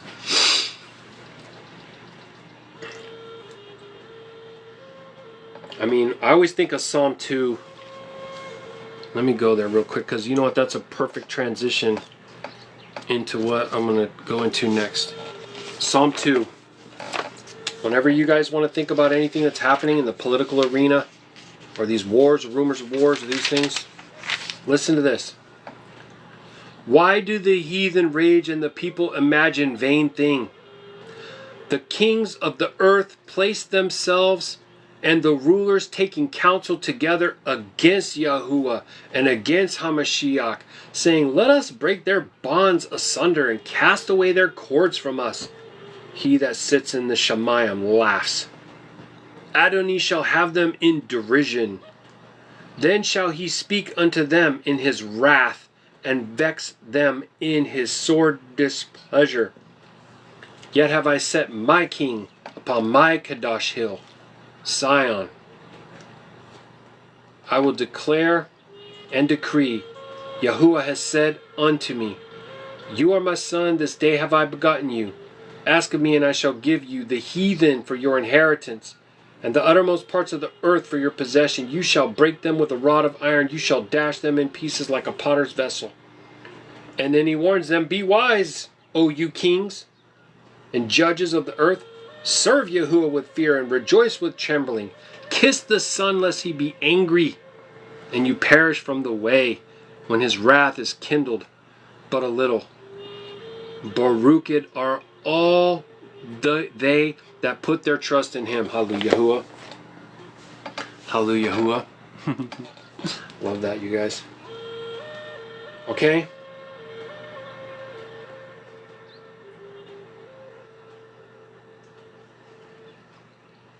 And so they all said, so be it. Right? Just like all the people said at Mount Sinai. We do. So be it. We agree. Yes. So be it for themselves and their sons forever throughout their generations till the day of the judgment on which Yahuwah Elohim shall judge them with a sword and with fire for all the unclean wickednesses of their errors wherewith they have filled the earth with transgression and uncleanness and fornication and chata, which is S-I-N, transgression, chata. That's C-H, chet, right? Chata. You could say that instead, because S-I-N is the name of a foreign mighty one. I told you guys. So this was the last chapter I was going to try to get in here. Chapter 10. And this one's really spiritual. So buckle up, here we go. And in the 3rd week of this Jubilee, the unclean devils began to lead astray the children of the son of Noah, to make them to err and to destroy them. And the sons of Noah came to Noah their father, and they told him concerning these devils, wicked Ruach Ha'Qadash, Nephilim, which were leading them astray, binding them and slaying them. And so Noah palal to Yahuwah and said, Elohim of the Ruach Ha'Qadash and all flesh, who has shown mercy unto me and saved me and my sons from the waters of the flood, and has not caused me to perish as you did the sons of perdition. For your favor has been great towards me, and great has been your mercy unto my soul. Let your favor be lifted up upon my sons, and let not these wicked spirits rule over them, lest they shall destroy them from the face of the earth. But do Baruk them, my sons, that they may increase and multiply and replenish the earth. And you know how your watchers, the fathers of these wicked spirits, acted in my day. And as for these wicked spirits, Ruach Ha'Qadash, Nephilim, which are living, imprison them, hold them fast in the place of condemnation, and let them not bring their destruction upon the sons of your servant, O my Elohim. For these are malignant and created in order to destroy. Let them not rule over the Ruach Ha'Qadash of the living, the spirits of the living. For you alone can exercise dominion over them. Let them not have power over the sons of the righteous from henceforth and forevermore. So that was Noah's palal. Isn't that great? Right? So he's asking the Father to bind up all these wicked spirits. Yahuwah bade us, meaning the Qadash angels, he commanded his Qadash angels to go bind them all. So he heard Noah and he agreed. Baruk Atah, but the story ain't over. Baruk Atah. Then the chief of the wicked spirits, it gives the name Mastema. I looked it up. I clicked on the images. It's really dark. It's horrific. You don't need to do it. I don't recommend it, but I'm just telling you that this seems to be another name for that serpent of old, the dragon, Hashatan, that sort of thing, okay? So this was the chief. Maybe it's not. Maybe it's just one of the abominations, right? It could be. The chief of the Ruach Ha'Qadash, some kind of leader, I almost said the name, came and said, Yahuwah, Creator, let some of them remain before me. Let them hearken to my voice, and do all that I shall say unto them. For if some of them are not left unto me, I shall not be able to execute the power of my will on the sons of Adam. For these are for corruption and for leading astray before my judgment. For great is the wickedness of the sons of Adam. So he said, let 1/10 part of them remain before him, and let 9 parts be descended into the place of condemnation. And so one of us, he commanded that we should teach Noah about all these medicines. This is apothecary, you guys, listen.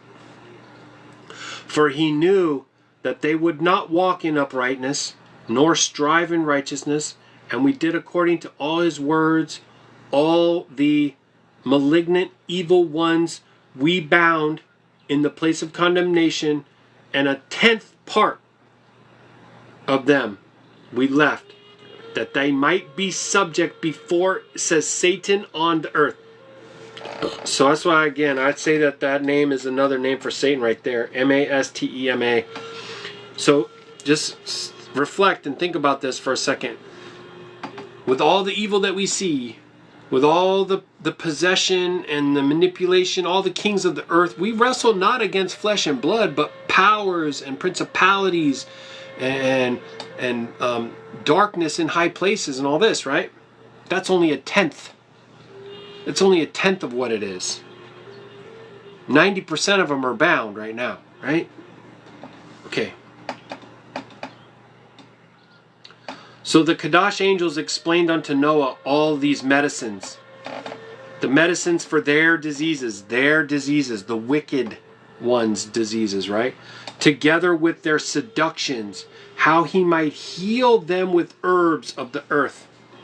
And Noah wrote down all things in a sefer, as we instructed him concerning every kind of medicine. Thus the evil Ruach Ha'Qadash were precluded from hurting the sons of Noah. Fire. And he gave all that he had written down to his son Shalum. Why? For he loved him exceedingly above all of his sons. Shem is the oldest son, the one who stayed near Noah when the other ones left, right? The one who covered up his father's nakedness. I don't know exactly what that means, but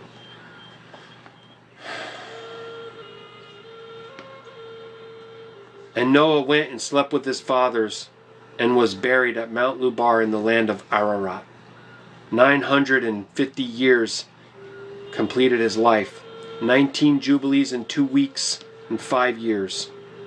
950 years. And his life on earth, he excelled the children of Adam, save Hanak. In his life on earth, he excelled the children. So it's just saying that he was more righteous aside from Enoch, Hanuk. That's what it says. Because of the righteousness, wherein he was perfect. For Hanok's office was ordained for a testimony to the generations of the world, so that he should recount all the deeds of the generations from generation to generation till the day of judgment.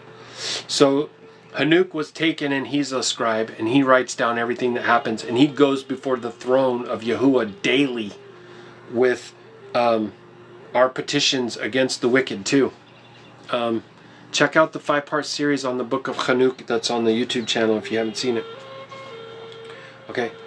And in the 33rd Jubilee, so that's 33, in the first year of the 2nd week, Peleg took to himself a woman whose name was Lamna, the daughter of Sina'ar. And she bore him a son in the 4th year of this week, and called his name Reu. For, he said, behold, the children of Adam have become evil throughout the wicked purposes of building for themselves a city and a tower in the land of Shinar. That's the Tower of Babel they're talking about. Okay? For they departed from the land of Ararat eastward to Shinar, for in his days they built the city and the tower, saying, go to, let us ascend thereby into the Shemayim. And they began to build, and in the 4th week they made brick with fire, and bricks served for them as stone. And the clay with which they cemented them together was asphalt, which came out of the sea and out of the fountains of water in the land of Shinar. They learned the technology from, they learned this from the Nephilim. We learn in the book of Hanuk, right? And they built it. 43 years were they building it. Its breadth was 203 bricks, and the height of a brick was 1/3 of one. Its height amounted to 5,433 cubits and 2 palms, and the extent of one wall was 13 stadies, and on the other 30 stadies. No, I don't know exactly how big that is. It'd be cool to know, but I don't know. And Yahuwah Eloheinu said unto us, meaning the Qadash angels, behold, they are one people, and this they begin to do, and now nothing will be withheld from them. Go to, let us go down and confound their tongues, that they may not understand one another's speech, that they may be dispersed into cities and nations, and one purpose will no longer abide with them till the day of judgment. Now, I just wanted to say, like, I believe that the threat is not man building a tower to make war with the Most High. It's these wicked spirits working to try to usurp his power and his authority to make war with the Most High. Like I read Psalm 2 for understanding, right? We're wrestling not against flesh and blood, but these principalities, these dark spirits and entities, right? The ones that petitioned Hanuk that they could be forgiven, and Hanuk came back and said that you will not be forgiven, right? So they're unforgiven, they're very bitter, they hate us, they hate him, they're right? You know, everything, just think about how demons are. Okay, and so the Father is trying to scatter the demons all over the creation, and that's why I feel like when you look at different regions on earth, you see the same types of structures, you see the same types of symbols and engravings, and they have the same four mighty ones that they worship. They just have like different names, but it's the same entity with different names. So hope that makes sense. And Yahuwah descended, and we descended with him to see the city and the tower which the children of Adam had built. And he confounded their tongues, that they no longer understood one another's speech. And they ceased then to build the city and the tower. I should back up. Of course, the sons of man are the vessels of these spirits. So flesh and blood is scattered too, and tongues of man are confused too. Of course, I'm just saying that we are not a threat to Yah. They aren't either, really, but you know, this is what he chose to do. This was his will, right?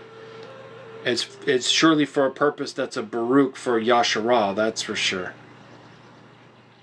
For this reason, the whole land of Shinar is called Babel, right? Which is Bat Lamed, which is the same letters, interesting enough, that they put on the Holika Bibles, which are full of names of names of devils and curses. Sorry to say, but that's the truth, right? That's what we need to turn away from, and that's confusion, right? Vain speaking, babbling, okay? Because Yahuwah did there confound all the languages of the children of Adam, and from thence they were dispersed into their cities, each according to their own tongues and their own lands. And Yahuwah sent a mighty wind against that tower, and overthrew it upon the earth, and and behold, it was between Ashur and Babel, in the land of Shinar, and they call its name Overthrow. All right.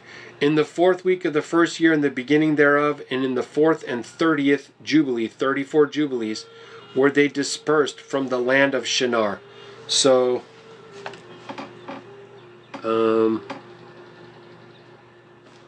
34 times 50.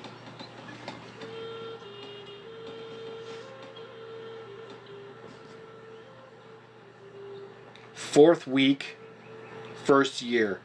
So that'd be like 22.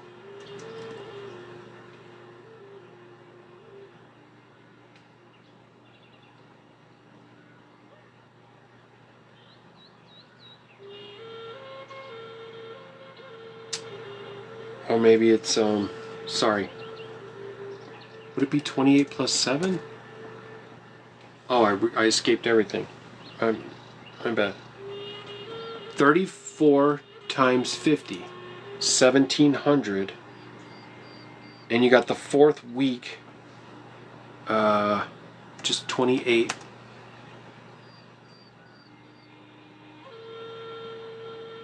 First year. I'm not sure exactly, you guys, but maybe like around 1735. That seems kind of weird. One of these times I should go back and try to chart all these timelines because they're pretty interesting. Okay. They were dispersed from the land of Shinar, and Ham and his sons went into the land which he was to occupy, which he acquired as his portion, the land of the south. And Canaan saw the land of Lebanon. Okay, here we go.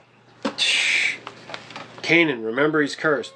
He sees the land of Lebanon and to the river of Mitzrayim, which is crazy that it's modern day Israel, right? You got Lebanon and it goes down towards Egypt, right? So it's right there. Okay. So he sees this land.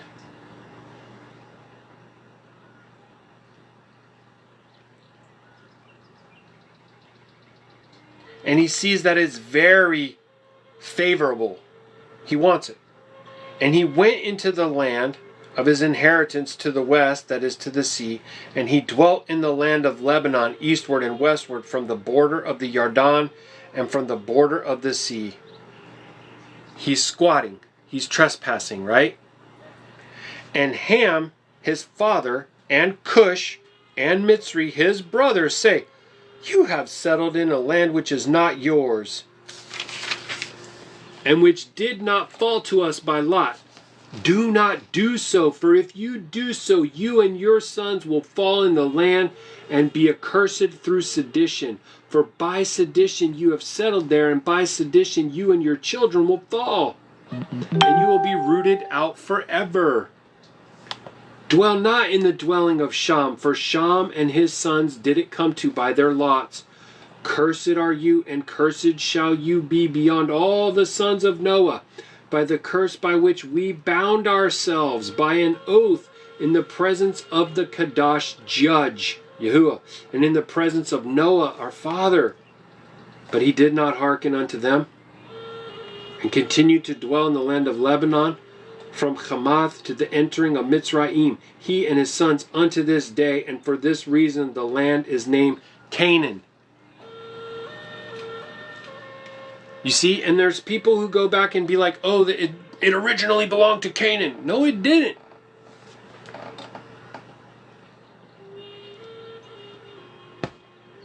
Japheth and his sons went towards the sea to dwell in the land of their portion.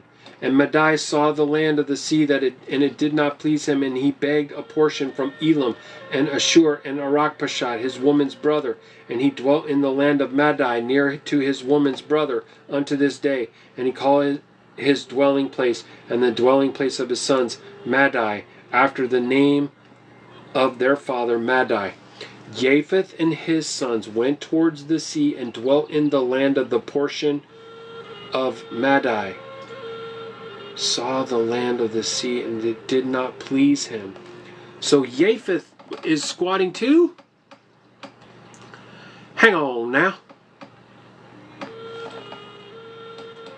Oh no, okay, so that's Madai. Madai is his son. Elam. Oh my gosh, Elam is a Shemite too. You guys, this is... I didn't even know this. So the sons of Canaan are squatting in Shem's land, and the sons of Japheth are squatting in Shem's land too. You know, this is like saying what we kind of already know. Two-thirds are rotten here, right?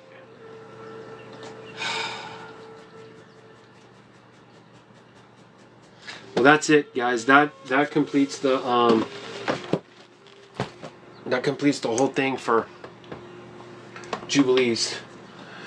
And now we've been on here for a long time, so appreciate you guys hanging out. I'm Abba willing, I'll be uploading this to the YouTube channel. We still haven't forgotten about the Sefer giveaway. The Sefer did win. They got the most lots cast for the Sefer, so I'm gonna order one of those, and then I'll have an email drawing. So just stay tuned. If you haven't already emailed me, please do so, and I'll add you to the list, because when I go to kick off the drawing, I'm going to email everybody that I have saved their email. Anybody who ever emailed me, I just put it in a list, Qadashayam of Yasharal. If they emailed me to ask me about the calendar, or if some people have asked me to talk about something that's led to a video like this before. So it's actually just making me think. I have a sister that was asking us questions, and I talked about some of it in this video. So hopefully she'll watch this and she'll get answers to that, because a lot of times people say, oh, it's a high Shabbat, and I'll just claim ignorance. I don't know where in here it says that it's a high Shabbat. It'll say things like no servile work. It'll say Kadash assembly, which is what, to me, that means that's when the true believers assemble together. It's not just that it's an opportunity for anybody to come. It's a Kadash assembly, right? Yes, you can email me for the calendar. My email's in my link tree, which is in my bio. And also, you'll see the YouTube channel, and the email's in every video, the description of every video. So, prayer requests, praise reports, questions, the calendar, just email me. I'd love to hear from all of y'all. Tower was 75-mile base, 8,150 feet tall, according to Google.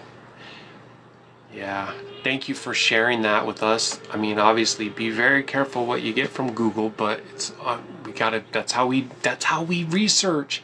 That's how we investigate things, right? Damon, in all love, Aki, please no, I can't take an email address now. If you could, please just follow the link tree, or because I get that on my computer and I just manage it all there. I don't do it on my phone. Okay, plus my phone's recording right now, my live. And you're welcome, Smart Ash. Did I miss anybody's question? I'm sorry if I missed. Let me go back a little. Keep forgetting. Thank you very much. You're totally welcome, you guys. It's really my honor, for real. I'm excited because now, next week, we're gonna keep moving. I'm gonna actually keep going through Jubilees. There's so much in here, you guys. The 90% of the wicked spirits being locked up. Did you guys know that? You know? Did you know about the 4 seasonal moons? Listen, let me tell you. No matter what calendar you're on, no matter what day you believe is the 7th day and all that, you need to be guarding the 4 new moons. I just showed you how they're a memorial forever because of Noah and the flood. Months 1, 4, 7, and 10 on the new moon. Now she moves around when she's new. She changes every 29.5 days on average. So each year, the first day of spring is slightly different. Unlike the pagans, or I guess they just have like a certain fixed day, right? Or people who are on the Zadok calendar, it doesn't move around with the moon. A lot of people don't know what the moon really like. So they'll be like, oh, well, a new month starts because in Hebrew, moon and month is like the same. It's confusion. They do that with vowel points. The months are 12, and they're 30 days, 30 days, 31 days, 30, 30, 31, 30, 30, 31. It goes like this. Let me see. I wonder if I could show you guys this picture. Let me see. Where is it going to be? If I can find it, I'll put it up right now. Here it is. Okay, let me get my own face out the way. This is not a replacement for going and watching the actual video, okay? But if you look at the top left, you'll see a top-down view of creation. Then you see those gates. Red, orange, yellow, green, blue, purple, something like that. Okay? Then you see down below where it's kind of cut off, unfortunately. It's showing you the chapters and verses where it tells you, it's in Enoch 72 in my Safar, But it tells you how many days are in each month. Okay? It doesn't change. It's 364 always. It's 52 weeks always. The first month is always 30 days. The second month is always 30 days. The third month is always 31 days. And then that repeats. It goes 30, 30, 31, 30, 30, 31, 30, 30, 31. Just like that. Okay? The moon is not for days. She is for Moedim. Okay? She is for seasons, y'all.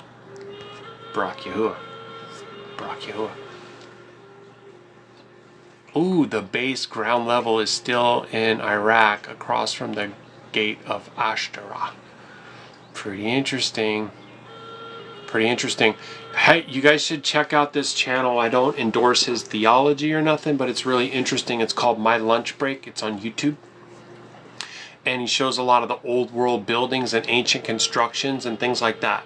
Now, some people think that we're in the little season. I don't agree with that. Some people think that there's some lost technology that man built those structures. I actually don't believe that man built those structures alone either. I think they're pre-flood construction, they're stone construction. This is just my opinion. You know, people are entitled to have their opinions. I'm not telling you what to believe. It's not thus says Yahuwah. It's not written in here who built those.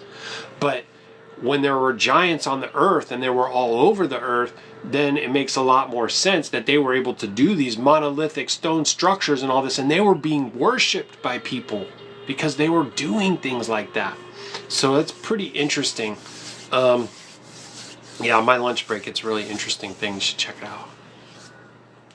Yeah, you agree? Yeah. Yeah. I don't think the quote-unquote little season is going to last very long at all. I don't think. And, you know, the 144,000 returning with Yahusha and putting away the false prophet and the anti-Mashiach. Yeah, that's going to be interesting. Some say the promised land is here in America. Others say Saudi Arabia. Thoughts? Yeah, I've heard all that, and I've seen a lot of that. I think that actually, this is kind of going to sound crazy, but I'm just going to tell you, I think that the enemy has intentionally put deceptions in stone many, I shouldn't even say that word, a long time ago for this time. Like, they have embedded in stone ancient deceptions that they have planned for thousands of years to use at the last days. And I think that's part of it. That's one of them. What do you think about the caves at Qumran and the scriptures that were unearthed there, right? And how they verify the other scriptures and like the writings of Hanuk and Jubilees that we were just reading, those were found there, and they matched what was in the Ethiopian scriptures. I think that that's proof that the Qadash priests of Yashar'Al were there. They left Jerusalem. By the time Yahusha came there, that's not where they were. You know that Yochanan the Immerser was a high priest of Yashar'Al, and he was where? Out in the wilderness, right? So I think that they had those writings preserved in those caves, and that's very much the plan of the Most High to unearth them when he did, as a type of time capsule to strengthen and validate the truth of his word. And that means that because those writings were hidden away there, that was the land. And that also matches a lot of what we just read about how Sham got the choicest land when they cast lots. You know, the Fertile Crescent, Lebanon, all that. So I think a lot of people are going to be deceived by that, though, that this is the place. And a lot of people are making this about flesh and blood. But, you know, this is the thing. We know that the sons of Yashar'Al were commanded not to marry into other nations, but they did. And we know they did. And they fell into all kinds of idolatry, wickedness. Yehuda was twice as wicked as her sister Ephraim. Now, if you take that much time and the seed is being mixed into other nations, and those seeds mixed, and those seeds mixed, and those seeds mixed, and you just keep on doing that, eventually it becomes kind of lost, right? That's what it is to be lost sheep of Yashar'Al. You wouldn't have known them by their righteousness because they were wicked, because they were pagan, they were idolatrous, they weren't in the way, and they were cast out of the land, so they were dispersed, right? They married into all these other nations. So then why would we be surprised if that seed pops up in Vietnam, in Africa, in Australia, in the Netherlands, in Texas, where I was born?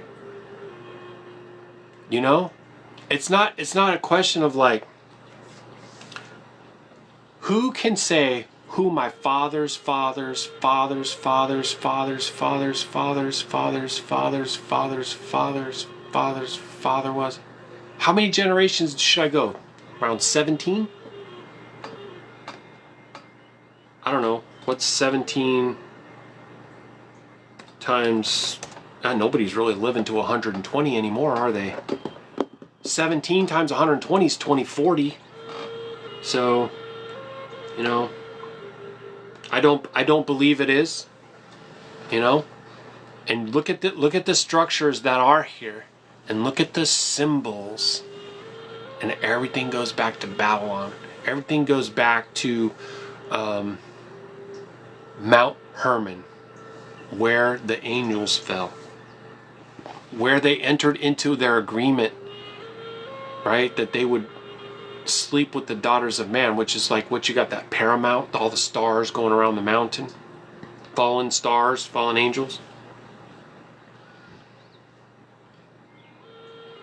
right? I'm thankful to the Father for opening my eyes to that.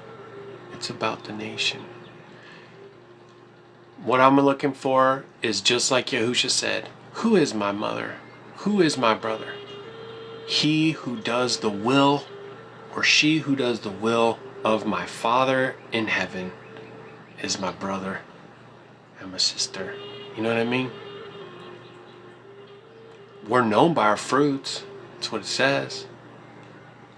You can't look at somebody and tell if they're Ham or Shem or Japheth. I don't believe in any of that nonsense. Like this I'm using this picture on my computer right now to help me remember, and they say that Japheth is Europe and Asia.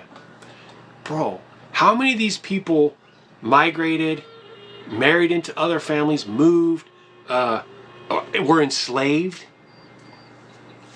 Sons of Shem were enslaved all over the place because that's a part of the curse of Deuteronomy 28, right? You can't just say, like I remember before seeing another thing that said, oh, Simeon is Puerto Rico, or one little place. It's like, no, there's no understanding here. They're dispersed and scattered. That's what the Father did. He went to one Abraham to restore what was lost to Shem, to Abraham, through Yitzhak and Yaakov and those 12 sons, from 1 to the 12, and then those 12 scattered out throughout all the earth. Right? Every nation, every tribe, every tongue. Is that not what it says in Revelation? Yeah, the charts are deceiving, man. We got to be really careful with those things. Baruk Yahuah. Alright guys, I'm going to get off of here. Get back with my family. Enjoy the rest of this Shabbat day. Abba Yahuah Baruk you. And, make his face to shine upon you. Most important thing I want to say, right? Trust in Yahusha HaMashiach. Guard his commandments. And love one another. Love covers a multitude of transgressions. And if you don't forgive your brother, your Father in heaven cannot forgive you. That's what we just read this dawning in Mitiyahu. Right? You're welcome, sis. And you're welcome, brother Damon. It's great to see all you guys, okay? Much love and Baruk Atah. Shalom. Shalom. By the power and will of Yahuah, Yahusha, the Messiah, the one who we love him because he first loved us, right? Because while we were yet enemies at enmity with the Most High. He humbled himself. He took on flesh. He took on the role of a servant. He lived a perfect, righteous, or Qadash life. He willingly laid his life down. No one took it from him.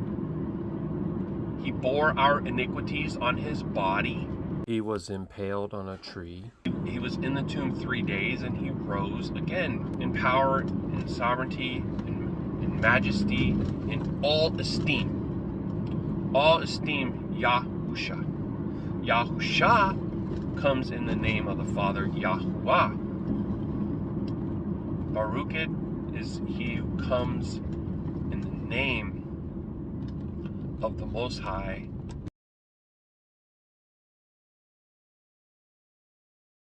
Thank you so much for stopping by. Please remember to like, share, and subscribe. You'll also find the email in the description of all YouTube videos. So send us a message, a praise report, a prayer request. Much love.